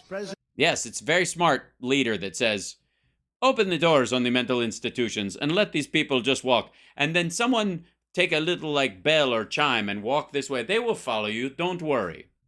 Sorry. Prime Minister. Sorry, somebody, 1 second. I'll, Ministers and dictators, I know them all, but they're very he knows all the dictators. Streetwise, and they're sending their criminals. Thank you, Robert. To live in the United States. We're talking about. Well, yeah, because I mean, quite frankly, and thanks to them, you've got a great turnout. If it wasn't for them, I don't know that you'd be able to draw a crowd these days. Thank God they're sending El QAnon followers all the way up here. Mental institutions and prisons, think of it, and they're all. What about the insane asylums and the loony bins? Yeah, it's all the same. All coming in. They're all coming in. They all come up, and you could tell, whatever, because the ones from the prisons, they've got lots of tattoos, probably a missing tooth. They look like Mexican hockey players. And then, of course, I guess the people from the mental institutions, they look like, Mad Fish Murphy or whatever from Snatch. Read a story recently where recently, within the last 3 days or 2 weeks, or perhaps years. Doctor in a mental institution in a certain country in South America. Yeah, don't tell us which one, because then we can go look it up. A certain country. Clearly, they're all alike. Is saying, my whole life I've been so busy taking care of people, but now I have no people to take care of because they're all being sent into the United States.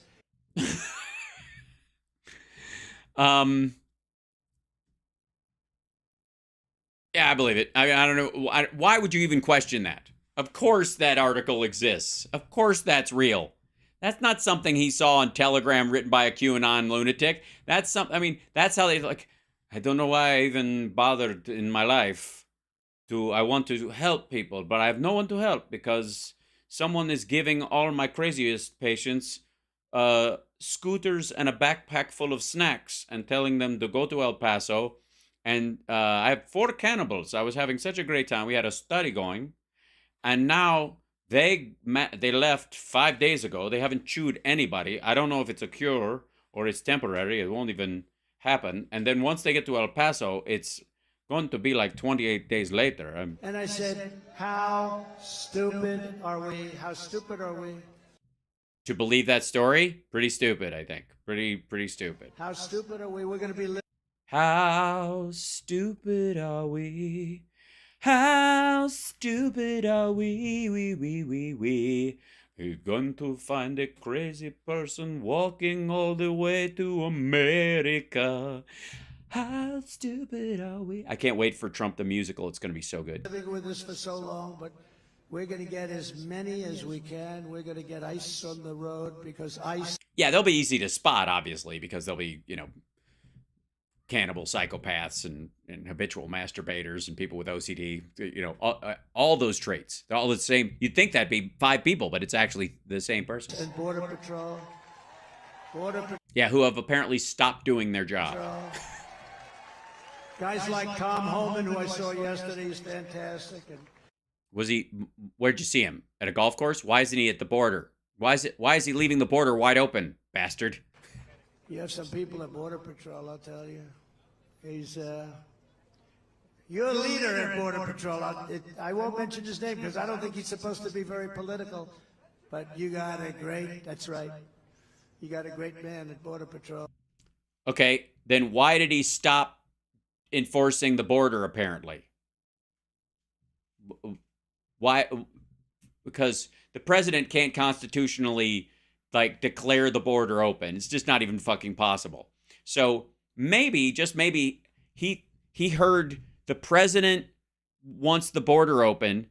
He thinks you're still the president because he's a fucking lunatic and decided to open the border even though that's not what the actual administration wants. As president, I'll sign a massive increase in Border Patrol and a colossal increase in the number of ICE deportation. A colossal increase. Colossal's great is a word because then you don't have to put a number because then someone else can go, okay, this is how much the salaries would be and insurance and their pensions and this is how much it would cost, and budget-wise they'd go, oh, okay, so you're either adding so many that it's fucking absurd and you don't need that many people, you never would, or you're adding basically the same number that the Biden administration added or that the Customs and Border Patrol asked for, and they got. Offices, we're going to clean up our country.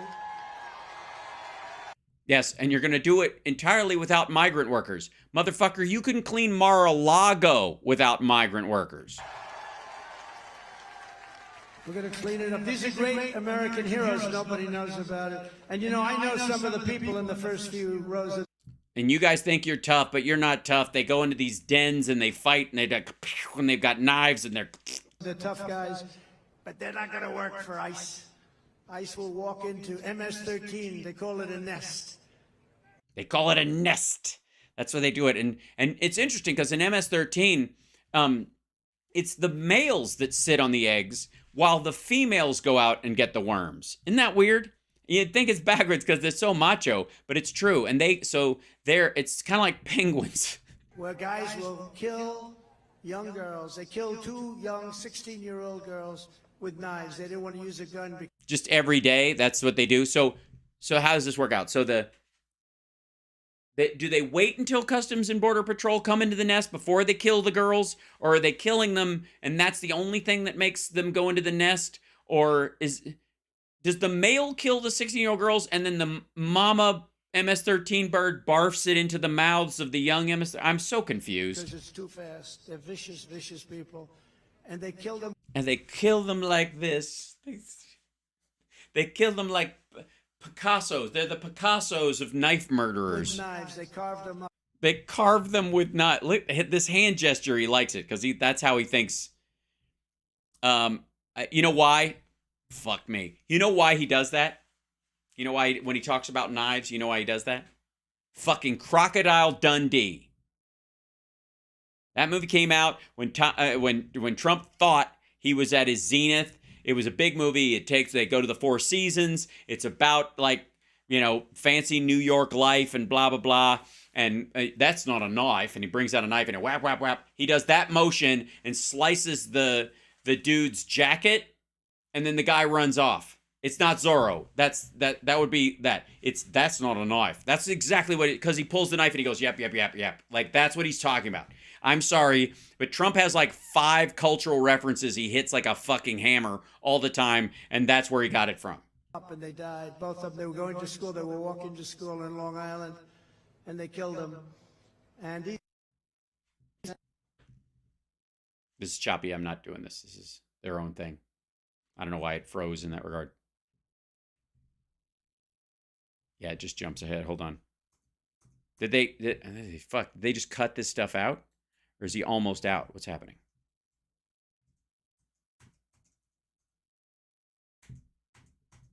I'm jumping ahead.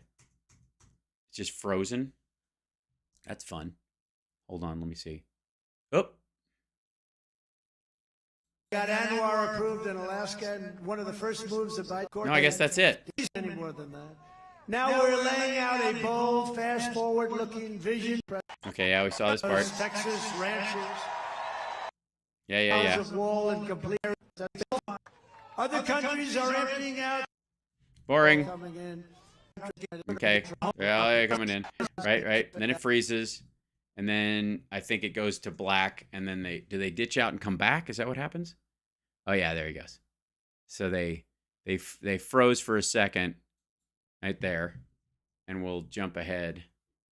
Western civilization. Oh, great. And we go back to shitty audio. They just switched to their other one. That's great. We will support baby bonuses, so many people like that, for the new baby boom that will be coming. We need We've got the new baby boom that we be coming. People like that, for the new baby boom that will be coming. That we've becoming. We need babies. All of this is within our reach as long as we have the courage to stick together, stand firm. Yes, we'd have to stick together to have a baby boom. I mean, you can't do it. It gets sticky if you're too far apart, I suppose. Against all attacks and see this mission through to ultimate. This mission. Motherfucker, it's a campaign. Calm down. Victory. So much victory. You'll be tired of victorying.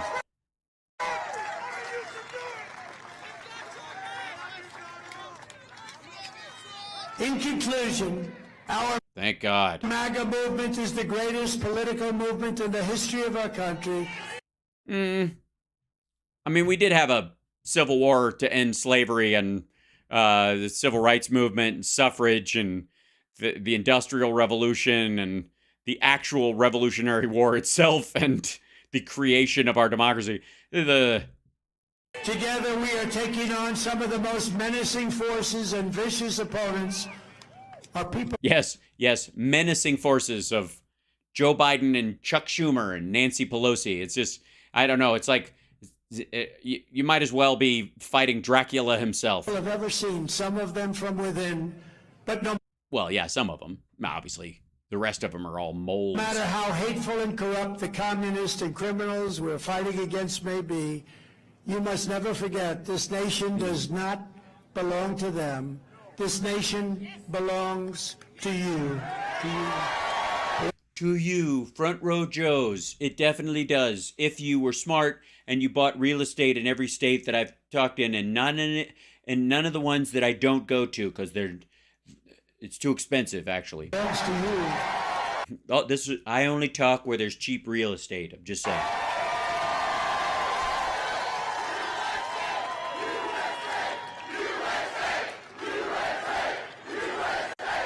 This is your home.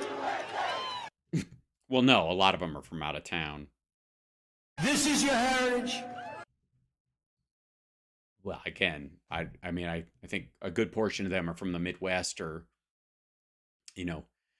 Arizona or something. I don't even know if they lived there for very long. They might have, their parents probably grew up in Connecticut or some shit, and then they just decided to move or whatever. I don't know. Yeah, heritage. Sorry. Cowboy hats, something. And our American liberty is your God-given right.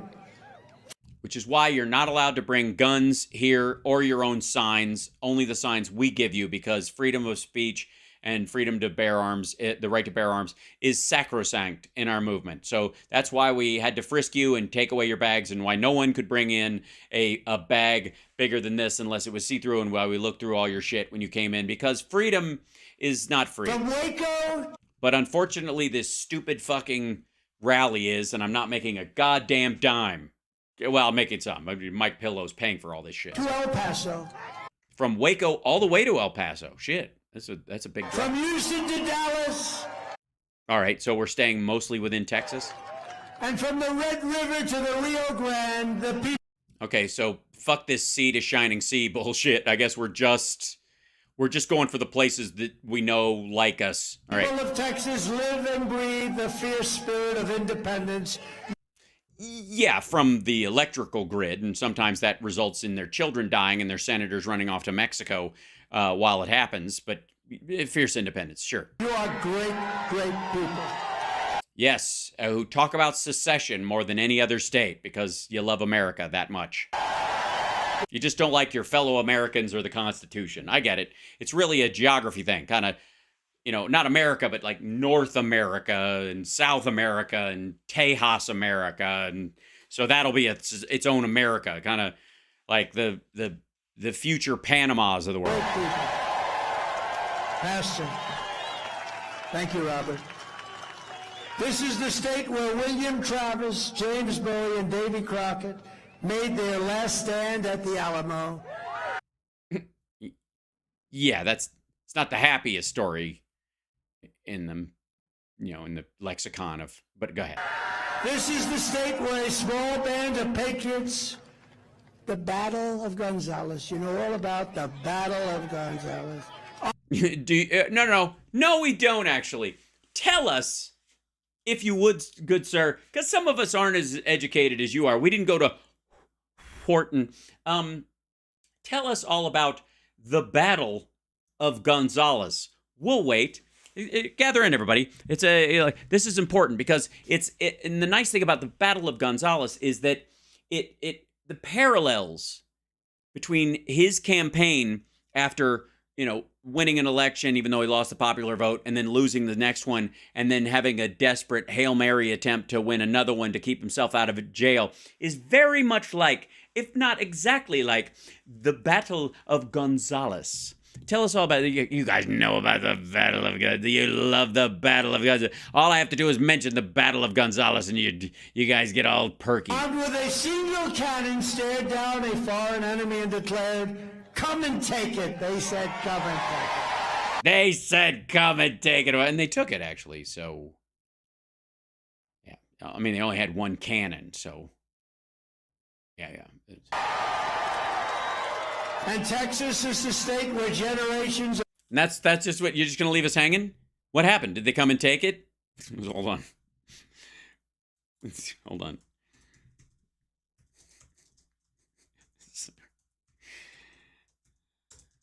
Yeah.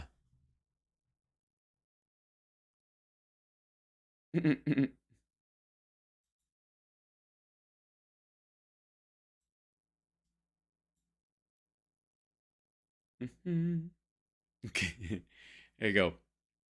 Here you go. This is the Battle of... here it is. That they had that one kind, walls and wheels, and this is a good carved wheel or whatever. You don't need to change that thing. Come and take it. That's the poster. That's why he wanted to tell the story. The come and take it cannon of the Battle of Gonzales is good. The cannon is a real thing. The carriage a reproduction. You don't say. I feel cheated. You're telling me that the substructure of the cannon itself that they moved around had to be remade because it didn't last? I'm amazed. Gonzales, Battle of. It's like we're reading. If my last name was Gonzales, I would name my child Battle of. When Domingo de Ugarteca, Tetia, military commander in Texas, received word that the American colonists of Gonzales refused to surrender a small cannon that had been given to the settlement in 1831 as defense against the Indians, he dispatched, this is before it's U.S. Territory, he dispatched Francisco de Castañeda and 100 dragons to retrieve it, and elves and orcs as well. Okay. Ugartetia realized that, given the tensions between the Texans and Antonio Lopez de Santa Anna's centralist government, the slightest provocation could ignite hostilities. He therefore instructed Castañeda to use force if necessary, but to avoid open conflict if possible. So secret force? All right, whatever. It worked out very well. The company rode out of San Antonio de Bexar, which is later de Texas, in September 27th, 2 days after my birthday, when I was, if I would be 150 some odd years old. There they are, with a filter over them in Photoshop. This is a reenactment group. Obviously, the substructure of this is very different from the one up here, but I don't want that to depress you. That doesn't look anything like this one, and that this is a reenactment group that somebody put a patchwork filter in Photoshop over to. Okay. When Castañeda's troops reached the Guadalupe River, opposite Gonzales on September 29th, they found their path blocked by high water and 18 militiamen, later called the Old 18, because they didn't send the young guys. Castañeda announced that he carried a dispatch from Alcalde Antonio Andrew Ponton, but was informed that he was out of town and that the Mexican dragoons would have to wait on the west side of the river until he returned. Unable to proceed, Castañeda pitched camp 300 yards from the ford. So they just hung out. Okay. Anyways, we pick up our story later, after they filled out the necessary forms to seize the cannon. As he awaited word from the absent alcalde, the men of Gonzales summoned reinforcements from several of the surrounding settlements. Oh, so it wasn't really a 300 standoff after all. They called other people to help them while they made the guys sit on. So this was less about the power of the cannon and more about the trickery of having them wait on the other side of the river while you call everybody.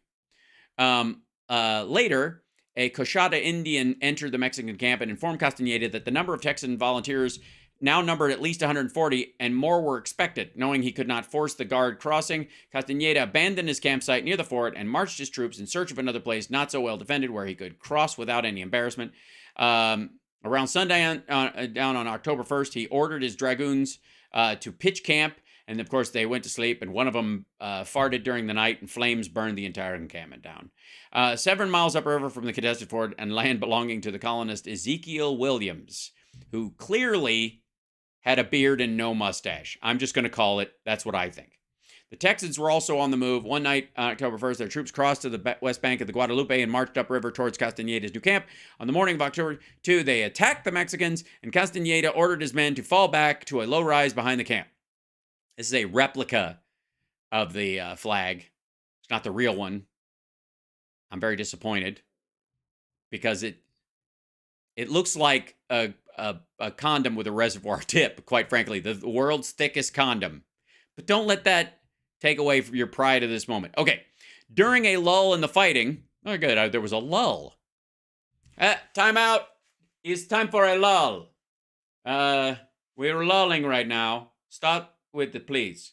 Lulls. Can we call a lull just for a moment? No, because you have one cannon, we have like 7, but it takes longer to load 7 cannons than the one, so you're loading a lot faster because you got like 9 guys over there who are loading the cannon. Can we call a lull? How do you say lull in English? I don't even think they know. During a lull, he arranged a parley with Texan Commander John Henry Moore. But it was called off because no one could find any lube. Castañeda inquired why he and his men had been attacked without provocation, since they were coming there to attack and take the cannon and whatever. Okay. And Moore replied that the Texans were fighting to keep their cannon and to uphold the Constitution of 1824. Castañeda then assured Moore that he was himself a Federalist and personally opposed the policies of Santa Anna. He added that he had no wish to fight colonists. He had only orders to reclaim the cannon. Moore then invited Castañeda to join the Texans in their fight for the Federal Constitution of 1824. Castañeda explained that as a soldier, he was obliged to follow his orders, whether or not he agreed with the politics behind him. At that point, negotiations broke down, and the two commanders returned to their respective units. Their units. And this is a picture of one of the units, which looks less like a cannon and more like a poop with worms in it. I'm just going to say that I think you were bitten by something and you're not doing well. And there's the chocolate starfish right above it. This is not going well, the whole thing. Here's where the Gonzales Memorial Museum, where the real cannon is, but the bullshit rider is. When the fighting resumed, After the lull, Castañeda, finding himself outnumbered and outgunned, ordered a withdrawal toward the Bejar. They were, by the way, they thought, oh, they only got one cannon. They forgot about all the guns. He may have also been mindful of his orders not to participate in actions that were likely to bring about a conflict, which is, I don't know if you know this, but even in Spanish, a fight is a fight. In his report to Ugarteca, Castañeda stated that since the orders from your lordship here were for me to withdraw without compromising the honor of Mexican arms, I did so. Despite Castañeda's efforts to avoid war, the so-called Battle of Gonzales, which was really only a brief skirmish. The brief skirmish of Gonzales. It doesn't quite carry, you know. You guys know the story about the brief skirmish of Gonzales. Yeah, no, I love that thing. I should cover Hannity tomorrow. So much to unpack. I very well may, Lincoln. We'll see if CSL can find some stuff from it. I don't doubt it. Although I will have to cover it on Wednesday since I have no show tomorrow because of the jam night. So, marked a clear break between the American colonists and the Mexican government. Remember this story of the brief skirmish of Gonzales. It is a great story in our time. You guys remember the brief skirmish of it. The farmers and ranchers. Come and take it. They said, come and take it. They said, come and take it. Obviously, we don't know if that was really what they said and if that was really a flag. There's a copy of the flag, and we've got a copy of it. And they did have one thing, but we don't know if they actually... I think that might have been done later. Not sure. It looked like somebody wiped their butt with a surrender flag, and then somebody was like, "Did you shit on the flag? You're gonna surrender and you shit your pants with it?" No, I was wearing a Mormon diaper, and it's not. It's a long story. It just looks like a cannon. And Texas. It's a hollow chocolate penis. That's so disappointing, Kale Link, when it turns out to be hollow. You're like, I was expecting solid milk chocolate. God damn it. This is a state where generations of farmers and ranchers, mostly ranchers, and lawmen, cowboys, cattle hands, prospectors, old coots, and pioneers helped build America into the greatest nation in the history of the world. And they've been trying to separate from it ever since, even though they couldn't survive on their own. We're going to bring it back to that level. It's not... Yes, we're going to bring the United States in 2023 back to the level of Texas in the early 1800s. Yeah, I think that's what we're worried about, asshole. I don't want the country that I live in the present. I don't want people to have to go back to fucking panhandling. You dunce. There now. We're going to bring it back. Oh, here comes the music. We're going to bring it back to when this music would have been played on a banjo with only 2 strings, where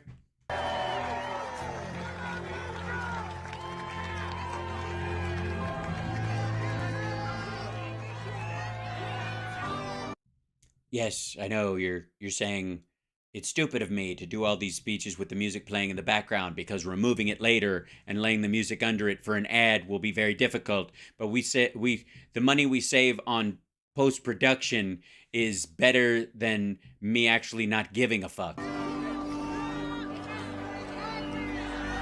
Yeah, they're literally, his own campaign is giving him Oscar walk-off music. Like, psst, wrap it up.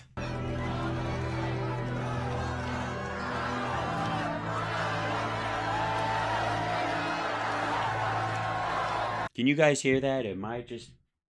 Because I'm hearing music and I'm smelling almonds. Does anyone get that taste of like a battery or a penny in your mouth right now? Whatever, and you get that like weird tingle in your leg, like there's a squirrel under your kneecap, and then you start hearing, I'm not? Okay. Where was I? But now we are a nation in decline. Well, MAGA is, sure. We are a failing nation. Yes, MAGA Nation is never going to come back, I don't think. We are a nation that has the highest inflation in 50 years, where banks are collapsing. Well, local banks, and one that your daughter was on the board of, so I can understand why you would freak out about that. and interest rate Yeah, yeah. I want to look make him look a little better. How far can you pull back? How do you feel about are Cleveland? far too high. Likewise, Yeah, it's not a good time to pull back and notice the empty seats in the cherry section. I know the people over there feel like they can't leave because they're on camera and they're aware of it, but these people have been like, nah, fuck it. I've heard this part before. Hate this song. we are a nation where energy costs Yeah, are you panning down just so we can see the empty chairs? I like it. It's good. You're getting ballsy, Channel 10. have reached the highest in our history. We're no longer energy independent or energy Yeah, we are. We're actually more energy independent than we were when you were president. dominant as we were just 3 short years ago. We are a nation that has been Before, I ignored a pandemic and said she was doing fantastic. And now... begging Venezuela and many others for oil. Please, please, please help us, Joe Biden says. Does he? Does he sing it, though? I think it would... Please, please, please help us, Venezuela. And yet we have more liquid gold right under our feet Yeah, you already said that part or whatever. All right. than any other country.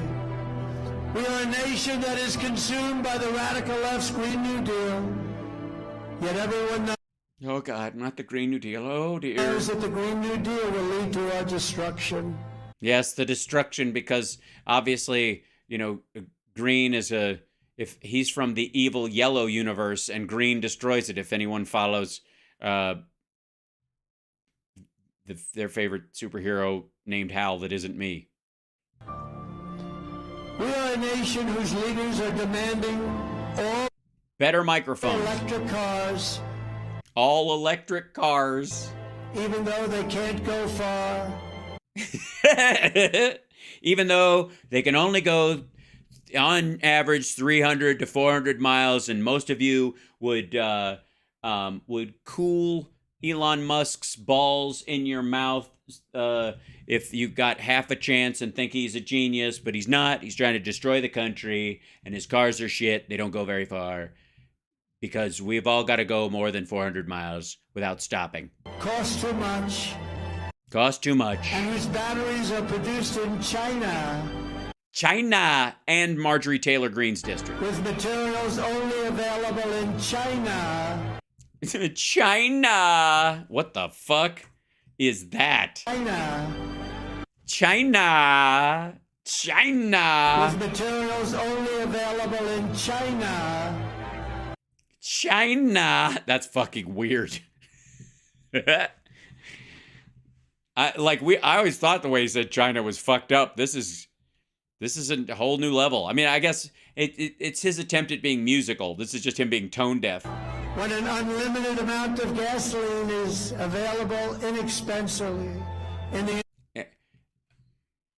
When an unlimited amount of gasoline is available inexpensively. limited amount of gasoline is available inexpensively in the I'm sorry, I mispronounced that. Inexpensively. limited amount of gasoline is available inexpensively. Inexpensively. Shit. And this motherfucker has the nerve to mock Biden flubbing once during a speech in front of Canadian In Parliament. the United States of America, but Oh, I see. Inexpensively. That's an American word. I understand. He wasn't using English. He was speaking American. is not available in China.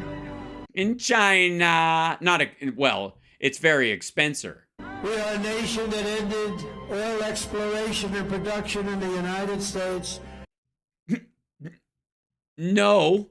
just as the price of oil reached an all-time high. What other country would do such a thing?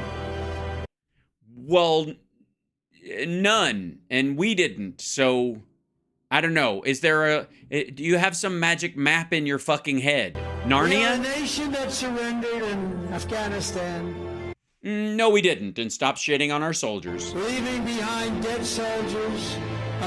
We did not leave behind dead soldiers. We did not. Fuck you. Go find the military leaders and the soldiers who were there on that fucking day and tell them to their face that you believe that they bugged out of Afghanistan, leaving the corpses of their fellow soldiers in Afghanistan.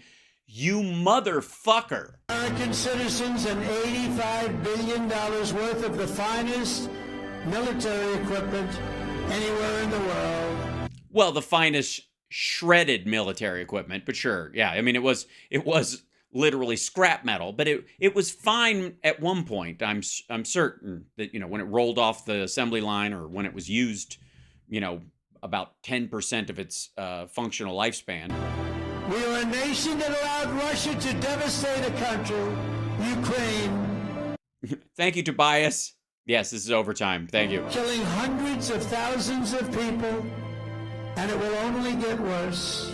All right, first of all, we allowed them to do this, so we shouldn't have allowed them to do this. So when they did this, we were supposed to what? Nuke them? Invade? What do you do if you don't allow someone? What does don't allow look like if they actually do the thing? What is that? Again, are you calling for the N-word, the other N-word, the only N-word you seem to be upset by? It would never have happened with me as your commander-in-chief, and for 4 Well, yeah, because you were going to give it to him. straight years, it didn't happen. No, they just prepped. China and Taiwan will be next. China and Taiwan. New topic. We didn't have time to write this part. I'm just supposed to wing it. We are a nation that has weaponized its law enforcement against the opposing political party. Or you're a criminal. Because they're not really arresting Republicans in general. It seems to be pretty specific to shit you've done. Like never before. Well, we've never had a creepy criminal like you before, in this position. We've got a federal Bureau of Investigation. A federal what? We've got a federal Bureau of Investigation that won't allow bad election-changing facts to be presented to the public. That won't allow bad election-changing facts to be presented. And which offers $1 million to a writer of fiction about Donald Trump to lie and say it was actually fact. Where Hunter Biden's laptop from hell was Russian disinformation and the FBI knew it wasn't.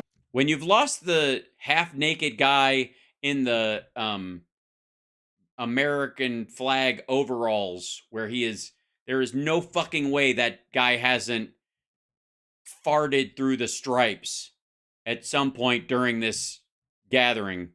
When you've lost him and he's on his phone ignoring you, I mean, he's not even filming you. He's doing this. He's calling an Uber. I'm just saying, it's not the hard sell you think it is. And the Department of Justice that refuses to investigate egregious acts of voting irregularities and fraud. Yes, 2 years ago that they looked into, and none of it amounted to a hill of beans, but they won't look at those beans, and they won't admit it's a hill, even though it's a mountain, it's a molehill. They won't say what's a molehill is a mountain or a mountain is a molehill. Anyways, where was I? Oh yeah, beans. And we have a man who is the worst president in the history of our country, who is cognitively impaired, in no condition. You do realize that everybody there thinks you're still president, and you might be talking about yourself. And considering how many times you fucked up during this speech, they might think you're still talking about yourself in this situation, that you've been referring to yourself all along. When I was in front of Canadian Parliament and I said China. To lead and is now casually talking about nuclear war with Russia.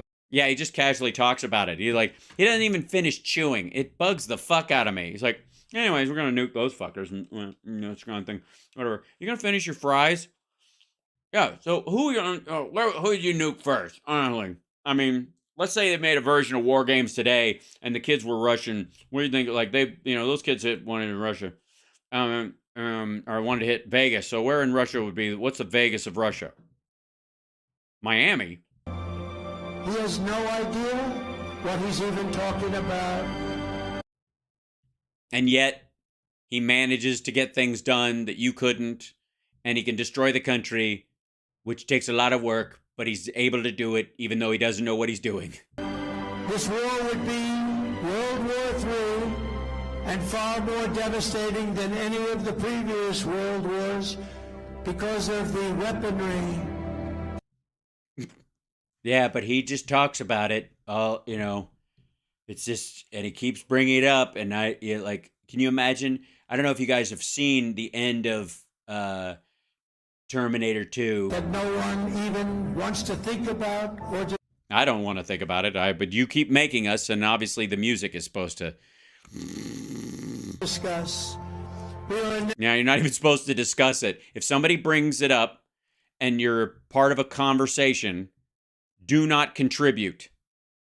Don't even say you're not supposed to say that, because that's furthering the because they might say, but why? And then you have to go, because it's not something you're supposed to say. What? The N-word. What? Oh my God, I would never say that. No, the other one.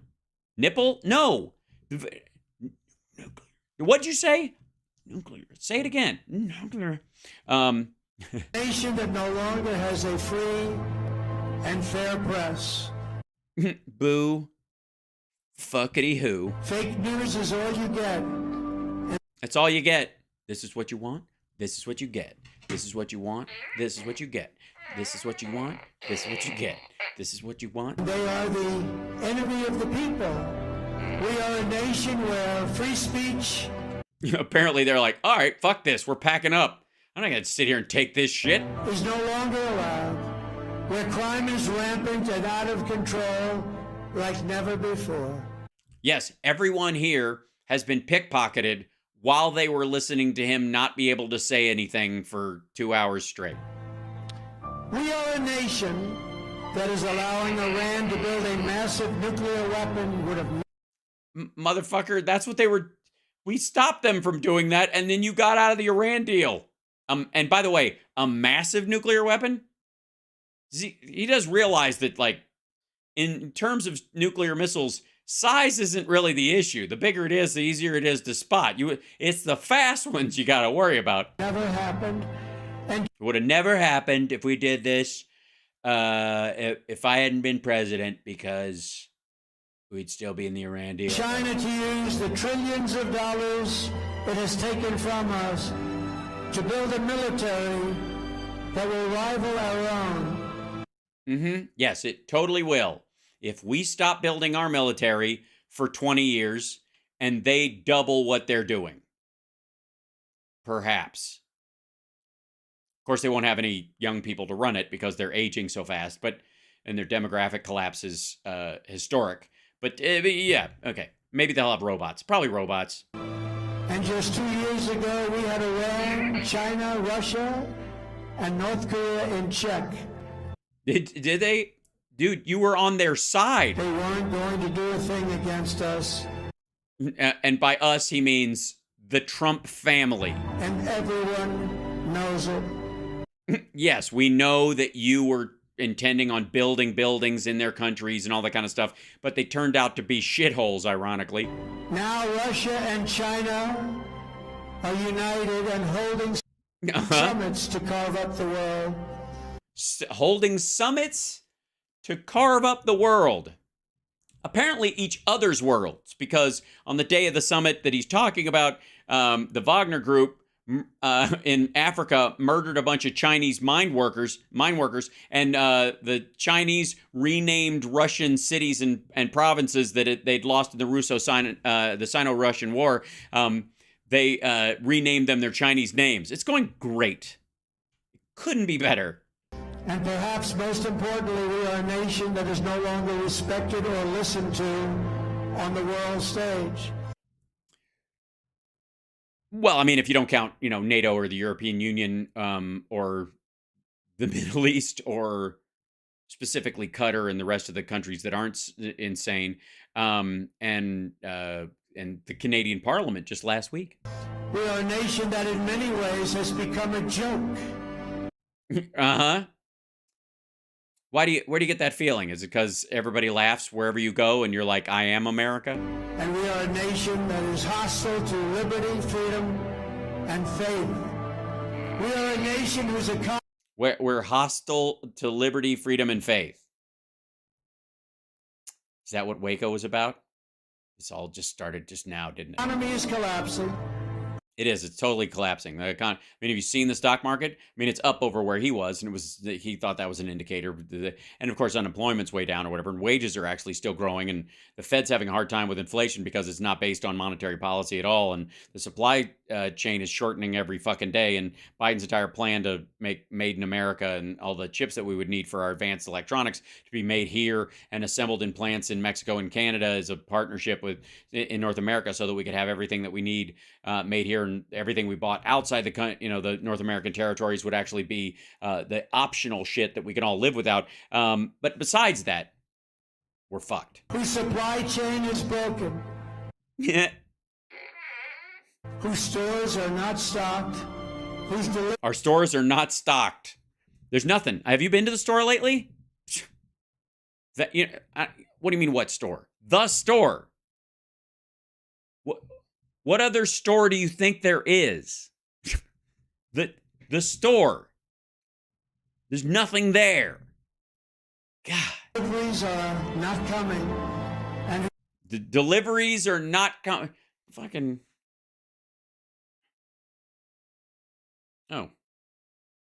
Sorry. I just realized I actually got a delivery while we were on the air. That's hilarious. Leslie, thank you so much. Yeah, it's my doorbell rang and it said, "Oh, there's somebody at the front door," and that's because they were dropping off a package. There's a picture of it on my watch. its educational system is ranked at the very bottom of every single list.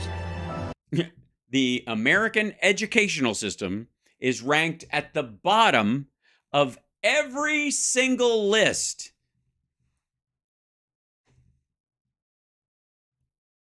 Yes. The most resilient crustacean species, right at the bottom of that list of the top 100 crustaceans and their resiliency against a myriad of diseases and ocean issues that they might, pollution, low oxygen content in the water, high saline issues closer into land, all those crustaceans. The bottom of the list, the American educational system. That's right there. The adult contemporary charts, top 100 adult contemporary songs. It's like sting, sting, sting, sting, sting, sting, sting, sting, sting, sting, sting, sting, sting, sting, sting, sting, sting, sting. The American education system. We are a nation where large packs of sadistic criminals and thieves are allowed to go into stores and openly rob them, beat up and kill their workers and customers, and leave with armloads of goods, but with no retribution. No retribution. I mean, there's repercussions, and you can go to jail for that kind of shit, but there's no retribution for it. They just, why aren't we going into their house, taking armloads of shit and killing them in response, as opposed to our stupid education system making these folks study law and then become defense attorneys and then defend these people in court, and because our justice system is supposed to, why are we not, where's the why is there no lightning striking these kleptomaniac murder rapists who go into CVS and slaughter what the fuck? It's a deal, Benny Loco. Where the authority of our great police has been taken, where their families and pensions have been threatened. Because you think the Justice Department is out of control coming after you. Your followers attacked police officers. And their lives would be destroyed for the mere mention of the words law enforcement. Yes, if they just say law enforcement, their lives are threatened.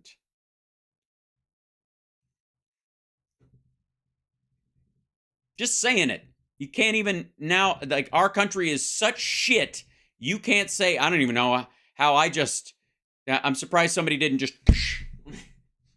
We are a nation where fentanyl and all other forms of illegal drugs are easier to get than formula for our beautiful little babies. Our beautiful little babies. Yeah, if you got an ugly baby, though, you can get, basically, you can get formula anywhere. It's the beautiful ones that have a hard time because they have that fucking, they need that special beautiful baby formula. This is fucking creepy. Him saying beautiful little babies is just gross, especially considering how he doesn't give a shit about babies in general. He didn't want to raise any of his own. And he talked about his daughter, like, about Tiffany, like, I hope she's got what her mom's got, blah, blah, blah. Like, ugh. A nation where once revered airports are doomed. They're a crowded mess. You sit and wait for hours and then... That's right, yes. There are no planes taking off in the United States. It's over. Like, you can't even catch a flight. I mean, all the people who thought they flew someplace for spring break, all the record-breaking numbers of people flying someplace, you didn't get where you were going. Are you out of your fucking mind? You're still here. You never left. Hello, Mr. Torrance.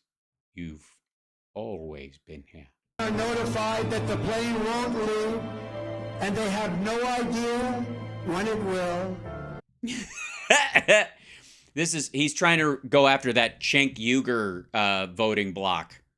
Like, this is the one part where Cenk Uygur stopped being angry and went, he sees me. Where ticket prices have tripled, they don't have the pilots to fly the planes, they don't seek qualified air traffic controllers. What traffic controllers? They don't seek qualified air traffic controllers. All traffic controllers. You mean air traffic controllers, you fucking dunce? They don't seek qualified ones? What the fuck do you think they seek? Inept ones? And they just don't know what the hell they are doing. Well, apparently they do. Apparently they're avoiding the qualified all traffic controllers and hiring inept all traffic controllers at the airport. We are a nation that has lost its confidence, its willpower, and its strength. Oh, I'm sorry. So you're binge eating again? It's rough. It's a challenge all the time. I thought the carnivore diet would be a lot harder to stick to, and it just isn't. Now, granted, I was eating raw liver earlier today, and it's the one thing my cat actually turned down. My cat will fucking eat anything, and I tried to give him a piece of the liver I was eating, and he was like, what the fuck is wrong with you? We are a nation. That's a true story. Chip, the one thing he was like, nah, pass. That has lost its way, but we are not. But our curds are fine, so you're good. Not going to allow this horror to continue.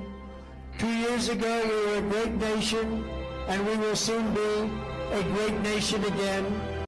Yeah, in a couple of years. I mean, little less than 2, obviously, and he'll have to be sworn in, and he'll have to win, obviously. If he doesn't win, it's shithole time forever.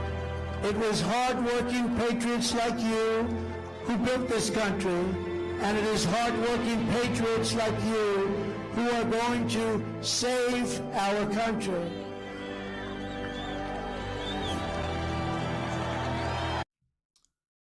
Possibly from you by not voting or not showing up or being, again, did they really though? Because a bunch of these folks drove in from Wisconsin.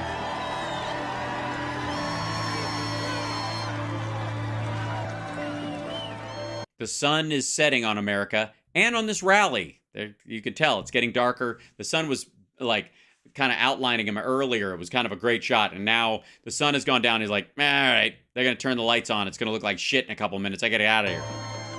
Together we are going to finish what we started. The destruction of the country? Yeah, okay. With you at my side, we will totally obliterate Well, not at his backside, maybe. the deep state.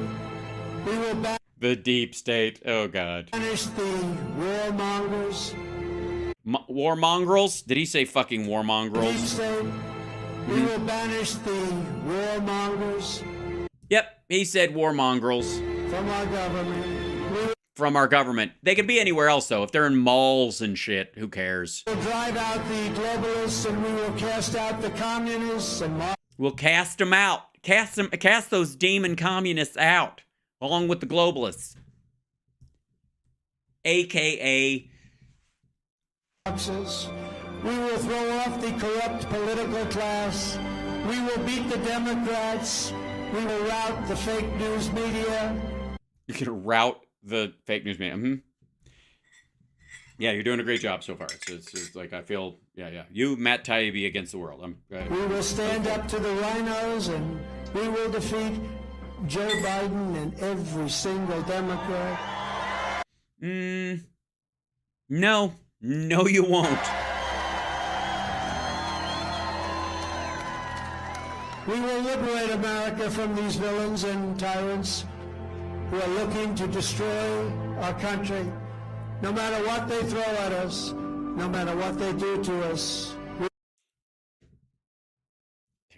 We're not gonna throw anything. We're not gonna do anything. We're just voting for our people. Sorry. I mean, you've got legal problems, but the rest of these folks, I'm not throwing anything at these people or fighting with these people. I'm just gonna vote for who I vote for. It's a democracy. Calm the fuck down. We will not bend. We will not. Well, you can't really. I mean, if you try to tie your shoes, you'll bang your head on the floor. Like, Not break. We will not yield. well, you won't break because you won't try. You obviously have to exert yourself. We will never give in. We will never give up. We will never, ever back down.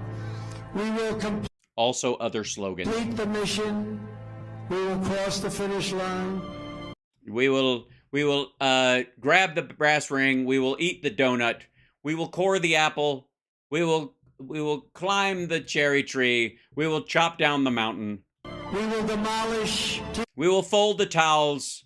We will remove the lint from the thing in the dryer and then look at it for a second and go, if I could only make a sweater out of this, it would be the most comfortable thing in the world. And then we will say, nah, and roll it up and throw it in the trash.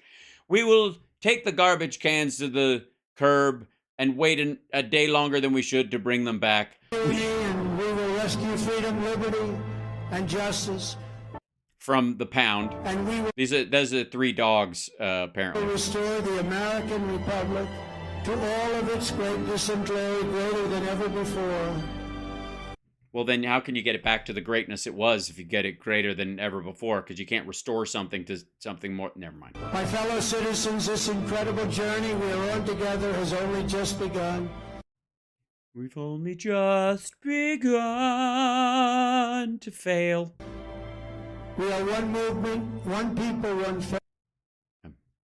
2 movements. family, and one nation under God.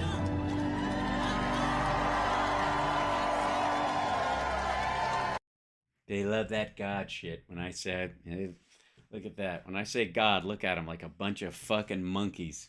Just they start clapping like harbor seals. Look at that. I say God, it works every time. It amazes the shit out of me. Like he always does that. Whenever he brings up God, because he's not a fucking spiritual person at all. When he brings it up, he's like, look at these fucking idiots. This is fucking great. All I have to do is say God and just sit back for a With your help, second. And a good attorney. prayers, your vote, and your unwavering love for this country, we will make America powerful again. We're pretty powerful, I'm just We will saying. make America wealthy again. Unlike you. We will make America strong again. Strong again. Because nothing says strength like having difficulty getting the word strong out of your fat gob. We will make America proud again. We will make America safe again. Mm-hmm. Obviously not from AR-15s, but... And we will make America great again. Thank you, Texas. Thank you. Oh, we made God it. bless We you made all. it. Thank you very much. Thank you. Good. And then they go, hold on. Oh, they haven't changed the fucking song yet. Hold on. He's playing Hold On, I'm Coming. Oh, that was the end of it. They did. Oh, they cut it off. Motherfucker. Oh, well. I was hoping we'd do the kind of clap, clap, hand job shit. But, you know, for another time. Thanks for hanging out, guys. I really appreciate it. Thank you guys for all the support. We made it. We got through the whole goddamn thing. Good Lord. Good Lord. Paying the parking lot. Yeah, the crowd dropped significantly during the when the music starts, they really do head for the exits. It's pretty hilarious. But the crowd itself, considering the space that they allocated for the actual thing, was pretty pathetic. It was about 1/5 the size that they had allocated for, and they had they'd set this kind of thing up so that, you know, they would, you know, they could kind of herd everybody into a big chunk of it to make it look good on the sides and in the back. They do that all the time. But they couldn't stop themselves from panning down and showing that even close to the stage, there were empty chairs because people were like, I've heard this shit. I'm just going to go. I've never been to Waco before. Let's go to the Branch Davidian compound and fantasize, you know, about lay a wreath where Timothy McVeigh was selling anti-government and anti-military which like bumper stickers. Anyways, letting you guys go. Love you. See you on Wednesday. No show tomorrow, but I am doing the jam tomorrow night. I'm gonna make sure I have video of the songs for tomorrow, and also I will be the patrons. I hope you guys liked the stand-up show on Saturday. More to come. The next one is the 17th, 14th, and then the jam is the 17th, I think, or something like that. One or the other. Anyways. And 11th and the 17th, that's what it is. And yeah, you'll be there and it'll be great. And but I will be sharing that show with our regular viewers at some point in the near future, but patrons get a first look. And thank you guys so much. Patreon.com/AlSparks. Have a good night. I gotta go eat something. Goodbye.